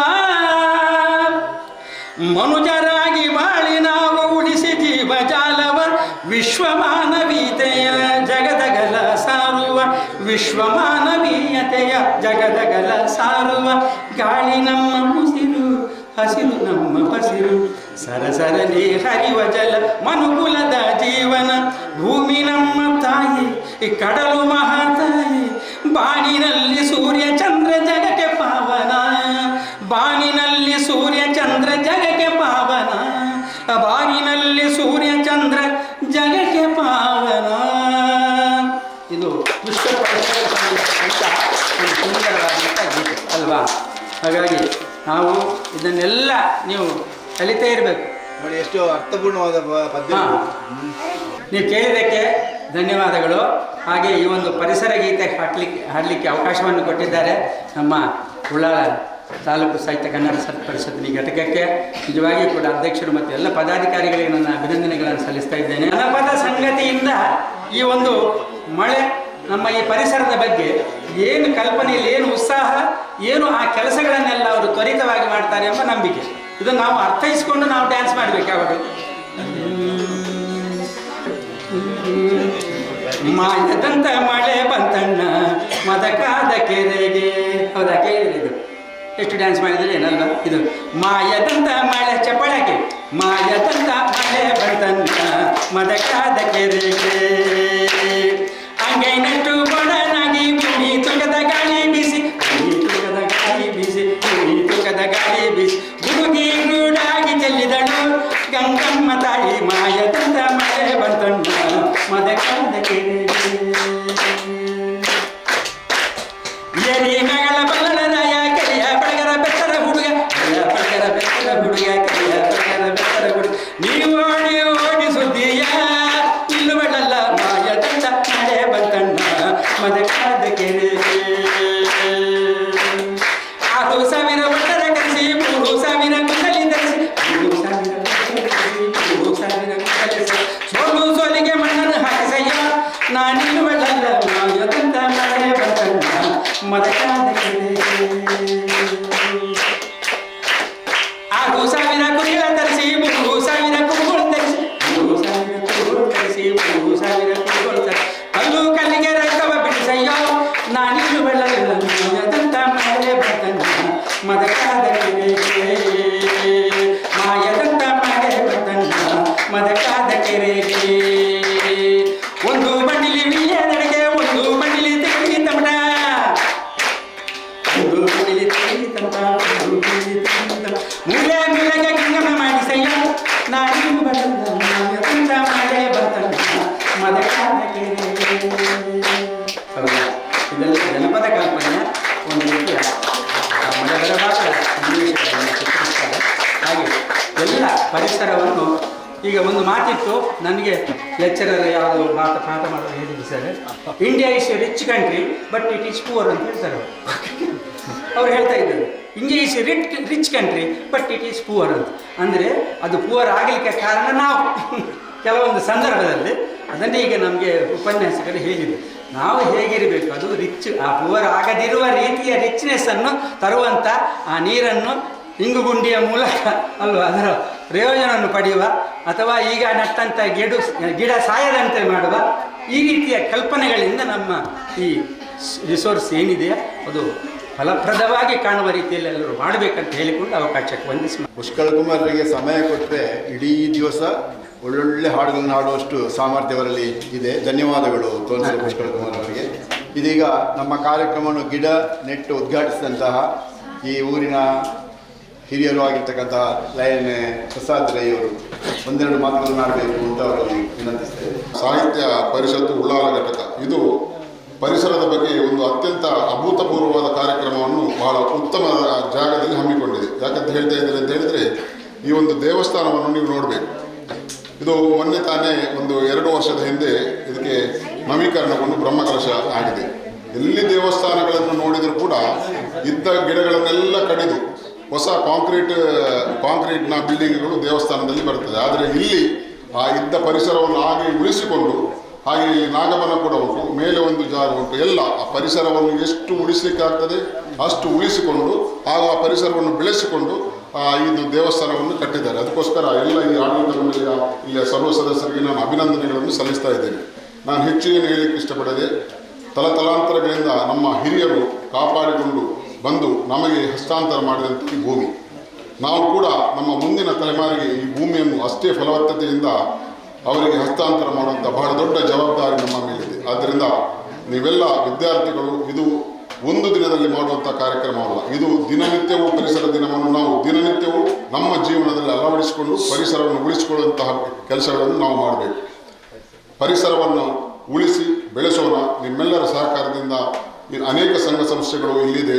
ನಮಗೆ ಲೆಕ್ಕ ಮಾಡಿದರೆ ಇಲ್ಲೊಂದು 7 ಸಂಘ ಸಂಸ್ಥೆಗಳು ಉಂಟು. 7 ಸಂಘ ಸಂಸ್ಥೆಗಳು ಕೂಡ ಸಮಾಜದಲ್ಲಿ ಒಳ್ಳೆಯ ಕೆಲಸಗಳನ್ನು ಮಾಡ್ತೇವೆ. ನಾವು ವರ್ಷ ಪೂರ್ತಿ ಎಲ್ಲ ಸಂಘ ಸಂಸ್ಥೆಗಳ ಸಹಾಯ ಸಹಕಾರದೊಂದಿಗೆ ಇನ್ನೂ ಅನೇಕ ಕಾರ್ಯಕ್ರಮಗಳನ್ನು ಮಾಡುವ ಮೂಲಕ ಸಮಾಜವನ್ನು ಒಂದು ಉನ್ನತ ಸ್ಥಾನಮಾನಕ್ಕೆ ಏರಿಸುವ ಎಲ್ಲ ವಿದ್ಯಾರ್ಥಿಗಳಿಗೆ ನಿಮ್ಮ ಮುಂದಿನ ಜೀವನದಲ್ಲಿ ಶುಭವಾಗಲಿ ಎಂದು ಆಶಿಸ್ತಾ ನನ್ನ ಮಾತನ್ನು ಮುಗಿಸ್ತೇನೆ. ಜೈ ಹಿಂದ್.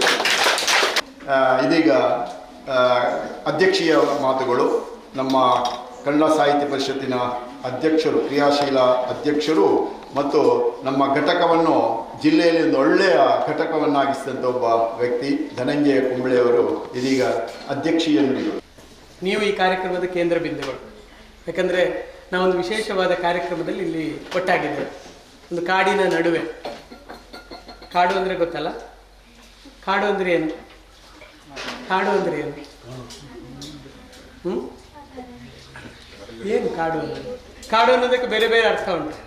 ಕಾಡು ಅಂದರೆ ನಾವು ನೆಟ್ಟು ಬೆಳೆಸಿದ ತೋಟ ಅಲ್ಲ, ಅದು ಸಹಜವಾಗಿ ಹುಟ್ಟಿ ಬೆಳೆದ ಬೇರೆ ಬೇರೆ ವೈವಿಧ್ಯಮಯವಾದ ಗಿಡಗಳನ್ನು ಬಳ್ಳಿಗಳನ್ನು ಹೊಂದಿರುವ ಒಂದು ಪ್ರದೇಶ. ಬೇರೆ ಬೇರೆ ಪ್ರಾಣಿಗಳು ಇವೆ ಅದರ ಅಲ್ವಾ?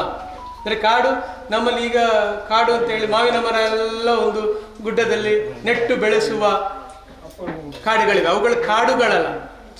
ಕೆಲವು ಕಡೆ ತೆಂಗಿನ ಮರ ಮಾತ್ರ ನೋಡಿ, ಇಲ್ಲಿ ಅಡಿಕೆ ಮರ ಮಾತ್ರ ನೆಟ್ಟಿದ್ದಾರೆ, ಎಲ್ಲ ಮರಗಳೇ.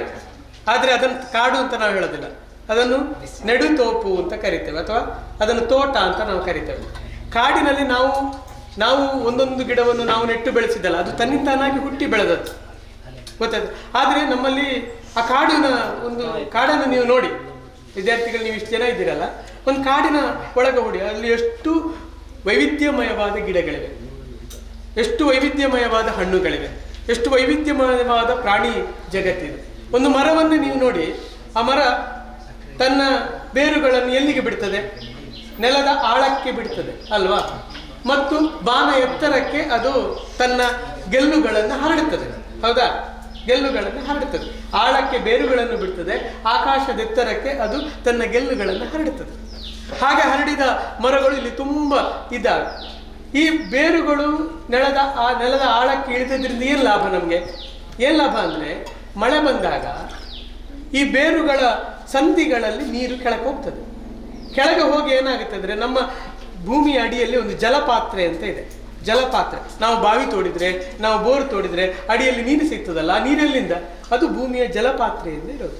ಆ ಜಲಪಾತ್ರೆಯಲ್ಲಿ ನೀರು ಸಂಗ್ರಹಗೊಳ್ಳುವುದು ಹೇಗೆ? ಮಳೆ ನೀರು ಹಾಗೆ, ಮಳೆ ಬಂದ ನೀರು ಹಾಗೆ ಹರಿದು ಹೋದರೆ ಅದು ನದಿಗೋ ಸಮುದ್ರಕ್ಕೆ ಹೋಗಿಬಿಟ್ರೆ ಅದು ವೇಸ್ಟ್ ಆಗುತ್ತೆ. ಅದು ಅಲ್ಲಲ್ಲಿ ಇಂಗಬೇಕು. ಅಲ್ಲಲ್ಲಿ ಒಂದು ಕಾಡು ಬೆಳೆಯುವುದರಿಂದ, ಒಂದು ಮರವನ್ನು ನೆಡುವುದರಿಂದ ನೀವೇನು ಮಾಡ್ತೀರಿ ಅಂದರೆ, ನಮ್ಮ ಜಲ ಪಾತ್ರೆ ಏನುಂಟು ಅದನ್ನು ನಾವು ತುಂಬುತ್ತೇವೆ. ಆ ಬೇರಿನ ಜೊತೆಗೆ ಇಡೆಯಲ್ಲಿ ನೀರು ಇಳೀತದೆ. ಒಂದು ಮರ ಬೆಳೀತದೆ, ದೊಡ್ಡ ಇಷ್ಟು ಮರ ಬೆಳೆದಿದ್ದು ನಮಗೇನು ಲಾಭ? ನಮಗೆ ಒಂದು ಆರೋಗ್ಯಯುತವಾದಂಥ ಉಸಿರು ಸಿಗ್ತದೆ, ಗಾಳಿ ಸಿಗ್ತದೆ. ನಾವು ಚೆನ್ನಾಗಿರ್ಬೇಕು ಅಂದರೆ, ಈಗ ನೋಡಿ ಡೆಲ್ಲಿಯಲ್ಲೆಲ್ಲ ಅವರು ಎಲ್ಲ ಇದು ಹಾಕಿಕೊಂಡು ಎಲ್ಲಿವರೆಗೆ ಅಂದರೆ ಸಿಲಿಂಡರ್, ಒಳ್ಳೆ ವಾಯುವಿನ ಸಿಲಿಂಡರನ್ನು ಬೆನ್ನಿಗೆ ಕಟ್ಟಿಕೊಂಡು, ನೀವು ಹಿಮಾಲಯಕ್ಕೆ ಹೋಗುವವರೆಲ್ಲ ಸಿಲಿಂಡರ್ ಕಟ್ಟಿಕೊಂಡು ಹೋಗ್ತಾರಲ್ಲ, ಹಾಗೆ ಡೆಲ್ಲಿಯಲ್ಲಿ ಕೆಲವು ಪ್ರದೇಶಗಳಲ್ಲಿ ಈಗ ಸಿಲಿಂಡರ್, ಒಳ್ಳೆ ಶುದ್ಧ ವಾಯುವನ್ನು ಸಿಲಿಂಡರ್ಲಿ ಕಟ್ಟಿಕೊಂಡು ಮುಖಕ್ಕೆ ಇಟ್ಟುಕೊಂಡು ಓಡಾಡುವ ಸ್ಥಿತಿ ನಿರ್ಮಾಣ ಆಗಿದೆ. ಯಾಕೆ ನಿರ್ಮಾಣ ಆಗಿದೆ ಅಂದರೆ, ಅಲ್ಲಿ ಕಾಡಿಲ್ಲ, ನಮಗೆ ಶುದ್ಧ ಗಾಳಿ ಇಲ್ಲ, ನಮ್ಮ ವಾಹನಗಳ ಹೊಗೆ ಅದು ಇದು ಎಲ್ಲ ಹೋಗಿ ಎಲ್ಲ ನಮ್ಮ ವಾತಾವರಣ ಕಲುಷಿತ ಆಗಿದೆ. ಈ ವಾತಾವರಣ ಕಲುಷಿತ ಆದ ವಾತಾವರಣವನ್ನು ನಾವು ಶುದ್ಧಗೊಳಿಸುವುದು ಹೇಗೆಂದ್ರೆ ಒಂದು ಗಿಡ ನೆಡುವುದರ ಮೂಲಕ. ಆ ಗಿಡ ನೋಡಿ ಎಷ್ಟು ಅದೆಂಥ ಪರೋಪಕಾರ, ನಮಗೆ ನೆರಳು ನೀಡ್ತದೆ, ಅದು ನಮಗೆ ಹಣ್ಣು ನೀಡ್ತದೆ, ಅದು ತಿಂತದೆ, ಹಣ್ಣು ತಿನ್ನೋದಿಲ್ಲ, ನಮಗೆ ಹಣ್ಣು ನೀಡ್ತದೆ. ಅಂದ್ರೆ ಒಂದು ಗಿಡವನ್ನು ನೆಡುವುದರಿಂದ ಎಷ್ಟು ಪ್ರಯೋಜನ ಇದೆ ಒಂದು ಸಮಾಜಕ್ಕೆ. ಒಂದು ಕಾಡು ಬೆಳೆದ್ರೆ ನೋಡಿ, ಅಲ್ಲೊಂದು ಹುತ್ತ ಇದೆ, ನಿಮ್ಗೆ ಅಲ್ಲಿ ಕಾಣ್ತದೆ ಹುತ್ತ. ಆ ಹುತ್ತ ನೋಡಿ, ಒಂದು ಗೆದ್ದಲು ಹುಳ ಭೂಮಿಯ ಆಳದಿಂದ ಹೋಗಿ ಕೆಳಗಿಳಿದು ಅದು ಮಣ್ಣಿನ ಕಣವನ್ನು ತಂದು ಇಟ್ಟು ಆ ಹುತ್ತ ಕಟ್ಟೋದು. ಅದು ಮೇಲಿನ ಮಣ್ಣಲ್ಲ, ಇಲ್ಲಿನ ಮಣ್ಣಲ್ಲ. ಅದಕ್ಕೆ ಆಯುರ್ವೇದದವರೆಲ್ಲ, ನೀವು ನ್ಯಾಚುರೋಪತಿ ಪ್ರಕೃತಿ ಚಿಕಿತ್ಸೆಗೆಲ್ಲ ಹೋದ್ರೆ ಅಲ್ಲೆಲ್ಲ ಈ ಹುತ್ತದ ಮಣ್ಣನ್ನೆಲ್ಲ ಮೆತ್ತಿಕೊಂಡು ಹೀಗೆ ಬಿಸಿಲಿಗೆ ನಿಂತಿರ್ತಾರೆ. ನೀವು ನೋಡಿದಿರಾ? ಔಷಧೀಯ ಗುಣ ಇದೆ ಹುತ್ತದ ಮಣ್ಣಿಗೆ. ಅದೆಲ್ಲಿಂದ ಬಂದದ್ದು? ಅದು ಮೇಲಿನ ಮಣ್ಣಲ್ಲ, ಕಲುಷಿತ ಮಣ್ಣಲ್ಲ, ಒಳಗೆ ಕೋರಿನ ಭಾಗದಲ್ಲಿರತಕ್ಕಂಥ ಶುದ್ಧವಾದ ಆರೋಗ್ಯವಾದ ಮಣ್ಣು. ಅದನ್ನು ಗೆದ್ದಲು ಹುಳಗಳು ಕೆಳಕ್ಕೆ ಇಳಿದು ತಂದು ಕಟ್ಟೋದು. ಎಷ್ಟು ಸೂಕ್ಷ್ಮ ಕೆಲಸ ನೋಡಿ ಅದರದ್ದು. ಅದರಿಂದ ಏನು ಲಾಭ ಆಗಿದೆ ಅಂದರೆ, ಆ ಗೆದ್ದಲು ಇದರಲ್ಲಿ ಉಂಟಲ್ಲ ಹುತ್ತದ ಅಲ್ಲಿ, ಅದಕ್ಕೆ ಬಿದ್ದ ನೀರು ಸೀದಾ ಆ ಗೆದ್ದಲು ಹುಳಗಳು ಮಣ್ಣು ತರಲಿಕ್ಕೆ ಬೇಕಾಗಿ ಮಾಡಿದ ಕೊಳವೆ ಉಂಟಲ್ಲ, ಆ ಕೊಳವೆಯ ಮೂಲಕ ನೀರು ಕೆಳಕ್ಕೆ ಹೋಗ್ತದೆ. ಅದಕ್ಕೆ ನಾವು ಹುತ್ತವನ್ನು ಪ್ರಾಕೃತಿಕ ಇಂಗುಗುಂಡಿ ಅಂತ ಕರೆಯೋದು. ಪ್ರಕೃತಿಯೇ ನಿರ್ಮಾಣ ಮಾಡಿದ ಇಂಗುಗುಂಡಿಗಳು ಇವೆಲ್ಲ. ಒಂದು ಕಾಡು ನಾಶ ಆದರೆ ಆ ಗೆದ್ದಲು ಹುತ್ತ ನಾಶ ಆಗುತ್ತೆ. ಹುತ್ತ ನಾಶ ಆದರೆ ನಮ್ಮ ಅಡಿಗೆ ಹೋಗುವ ನೀರು ಕಡಿಮೆ ಆಗ್ತದೆ. ಅಂದರೆ ಒಂದು ಕಾಡನ್ನು ನಾವು ಬೆಳೆಸುವುದರಿಂದ, ಒಂದು ಗಿಡವನ್ನು ನಾವು ನೆಡುವುದರಿಂದ ನಮ್ಮ ಬದುಕನ್ನು ನಾವೇ ರಕ್ಷಿಸಿಕೊಳ್ತೇವೆ. ಅದರಿಂದ ನಮ್ಮನ್ನು ನಾವು ಪ್ರೀತಿಸುವುದಂದ್ರೆ ಏನು? ನಮ್ಮ ಪ್ರಕೃತಿಯನ್ನು ನಾವು ಪ್ರೀತಿಸುವುದಂತ. ನಾವು ಬಹಳ ಎಷ್ಟರ ಮಟ್ಟಿಗೆ ಅಂದ್ರೆ ಒಂದು ಮರ ಕಡಿದ್ರೆ ನಮಗೆ ಮರ ಕಡಿದಿದ್ದೇವೆ ಒಂದು ಪಾಪದ ಕೃತ್ಯ ಅಂತ ನಮ್ಗೆ ಅನಿಸೋದೇ ಇಲ್ಲ. ನಾವೊಂದು ಮನೆ ಕಟ್ತೇವೆ ಅಂತ ಇಟ್ಕೊಳ್ಳಿ, ಅರ್ಥ ಆಯ್ತಾ? ನೀವು ನಿಮ್ಮ ಹಿರಿಯರು ಅಥವಾ ನಮ್ಮ ಊರಿನಲ್ಲೋ ಮನೆ ಕಟ್ತಾರೆ. ಮನೆ ಕಟ್ಟುವಾಗ ಇಂಥ ಮರಗಳಿದ್ದದನ್ನು ಕಡಿತಾರೆ ಇಲ್ವಾ? ಕಡಿಯೋದಿಲ್ವಾ? ಆ ಮರದಲ್ಲಿ ಎಷ್ಟು ಹಕ್ಕಿಗಳು ಮನೆ ಕಟ್ಟಿಕೊಂಡಿಲ್ಲ. ನಮ್ಮ ಒಂದು ಮನೆಗೆ 100 ಹಕ್ಕಿಗಳ ಮನೆಗಳು ನಾಶ ಆಗ್ತವೆ ಅಂತ ನಮಗೇನಾದ್ರೂ ಒಂದು ಮನಸ್ಸಿಗೆ ಒಂದು ಪಾಪ ಪ್ರಜ್ಞೆ ಕಾಡ್ತದಾ? ಕಾಡೋದಿಲ್ಲ. ಅಂದ್ರೆ ಈ ಪ್ರಕೃತಿ, ಮನುಷ್ಯ ನಾವೇ ಹೇಗೆ ಭಾವಿಸಿದ್ದೇವೆ ಅಂದ್ರೆ, ನಾವೇ ಇದರ ಸೆಂಟರ್ ಅಂತ ಭಾವಿಸಿದ್ದೇವೆ, ನಾವೇ ಇದರ ಕೇಂದ್ರ ಅಂತ ಭಾವಿಸಿದ್ದೇವೆ. ನಾವು ಕೇಂದ್ರ ಅಲ್ಲ. ನಾವು ಒಂದು ಹಕ್ಕಿಯ ಹಾಗೆ, ನಾವು ಒಂದು ಕಪ್ಪೆಯ ಹಾಗೆ, ನಾವು ಒಂದು ಮರದ ಹಾಗೆ, ನಾವು ಒಂದು ಪ್ರಾಣಿಯ ಹಾಗೆ, ನಾವು ಕೂಡ ಪ್ರಕೃತಿಯಲ್ಲಿ ಒಂದು ಸಂಗತಿ ಅಷ್ಟೆ. ಅದರಿಂದ ಮನುಷ್ಯ ಗ್ರೇಟ್ ಅಲ್ಲ, ಮನುಷ್ಯ ಶ್ರೇಷ್ಠ ಅಲ್ಲ. ಅವ ಎಲ್ಲ ಜೀವಜಾಲಗಳ ಹಾಗೆ, ಜೀವಗಳ ಹಾಗೆ ಒಂದು ಜೀವ ಅಷ್ಟೆ. ನಮಗೆ ಬದುಕುವ ಹಕ್ಕು ಈ ಪ್ರಕೃತಿಯಲ್ಲಿ ಎಷ್ಟಿದೆಯೋ ಅಷ್ಟೇ ಹಕ್ಕು ಒಂದು ಹಕ್ಕಿಗೂ ಇದೆ. ನಮಗೆ ಬದುಕುವ ಹಕ್ಕು ಎಷ್ಟಿದೆಯೋ ಅಷ್ಟೇ ಹಕ್ಕು ಒಂದು ಪ್ರಾಣಿಗೂ ಇದೆ.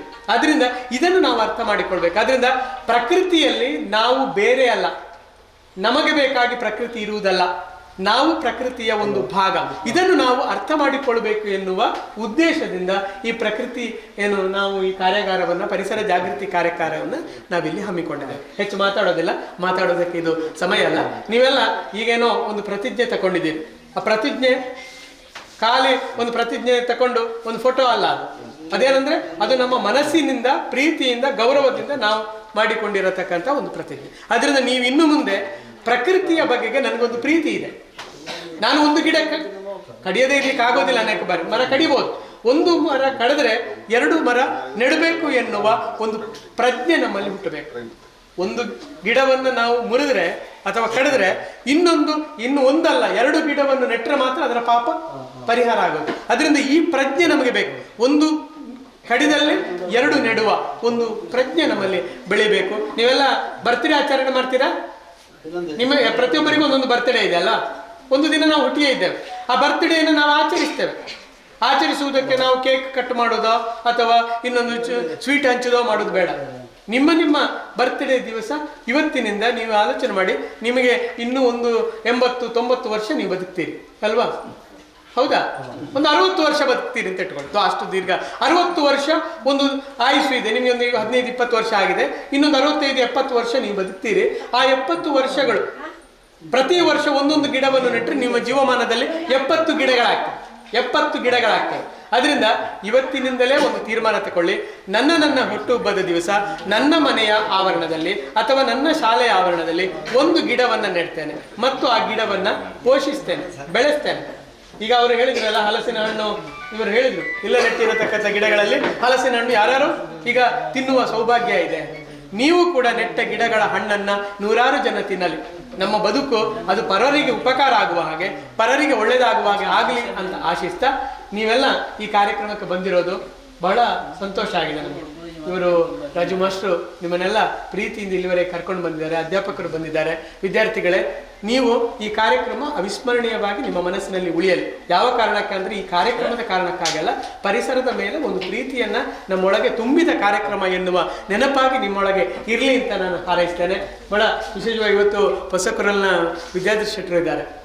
ಇವತ್ತು ಈ ಕಾರ್ಯಕ್ರಮ ಇಲ್ಲದ್ರೆ ಇಲ್ಲಿ ಕಾರ್ಯಕ್ರಮ ಮಾಡಿ ನಾವಿಷ್ಟು ಮಂದಿ ಕೇಳಿ ಮುಗಿದೋಗ್ತಿತ್ತು. ನಾಳೆ ಅವರು ಅದರ ಲಿಂಕನ್ನು ನಮಗೆ ಕಳಿಸ್ತಾರೆ. ಈ ಕಾರ್ಯಕ್ರಮದ ಪೂರ್ಣ ವರದಿ ಇರ್ತದೆ. ಯಾರು ನೀವಿಲ್ಲಿ ಇವತ್ತು ಭಾಷಣ ಕೇಳುವಾಗ ಸ್ವಲ್ಪ ಆಚೀಚೆ ಆಗಿದ್ರೆ ಅಥವಾ ಭಾಷಣ ಕೇಳದವರು ನಿಮ್ಮ ಶಾಲೆಯಲ್ಲಿ ಇರ್ತಾರಲ್ಲ, ಅವರಿಗೆಲ್ಲ ಇನ್ನೂ ಆ ಭಾಷಣವನ್ನು ಕೇಳುವ ಈ ಕಾರ್ಯಕ್ರಮವನ್ನು ಮತ್ತೆ ನಿಮ್ಮ ಯೂಟ್ಯೂಬ್ಗಳಲ್ಲಿ ನಿಮ್ಮ ಮೊಬೈಲ್ನಲ್ಲಿ ಕೇಳಲಿಕ್ಕಾಗುತ್ತೆ, ನಿಮ್ಮ ನೋಡಲಿಕ್ಕಾಗುತ್ತೆ. ಅಂತ ಒಳ್ಳೆಯ ಕಾರ್ಯಕ್ರಮಗಳನ್ನು ನೀವು ನೋಡಿ ಕೇಳಿ ಒಂದೊಳ್ಳೆಯ ಪ್ರಬಂಧವನ್ನು ಬರೀರಿ.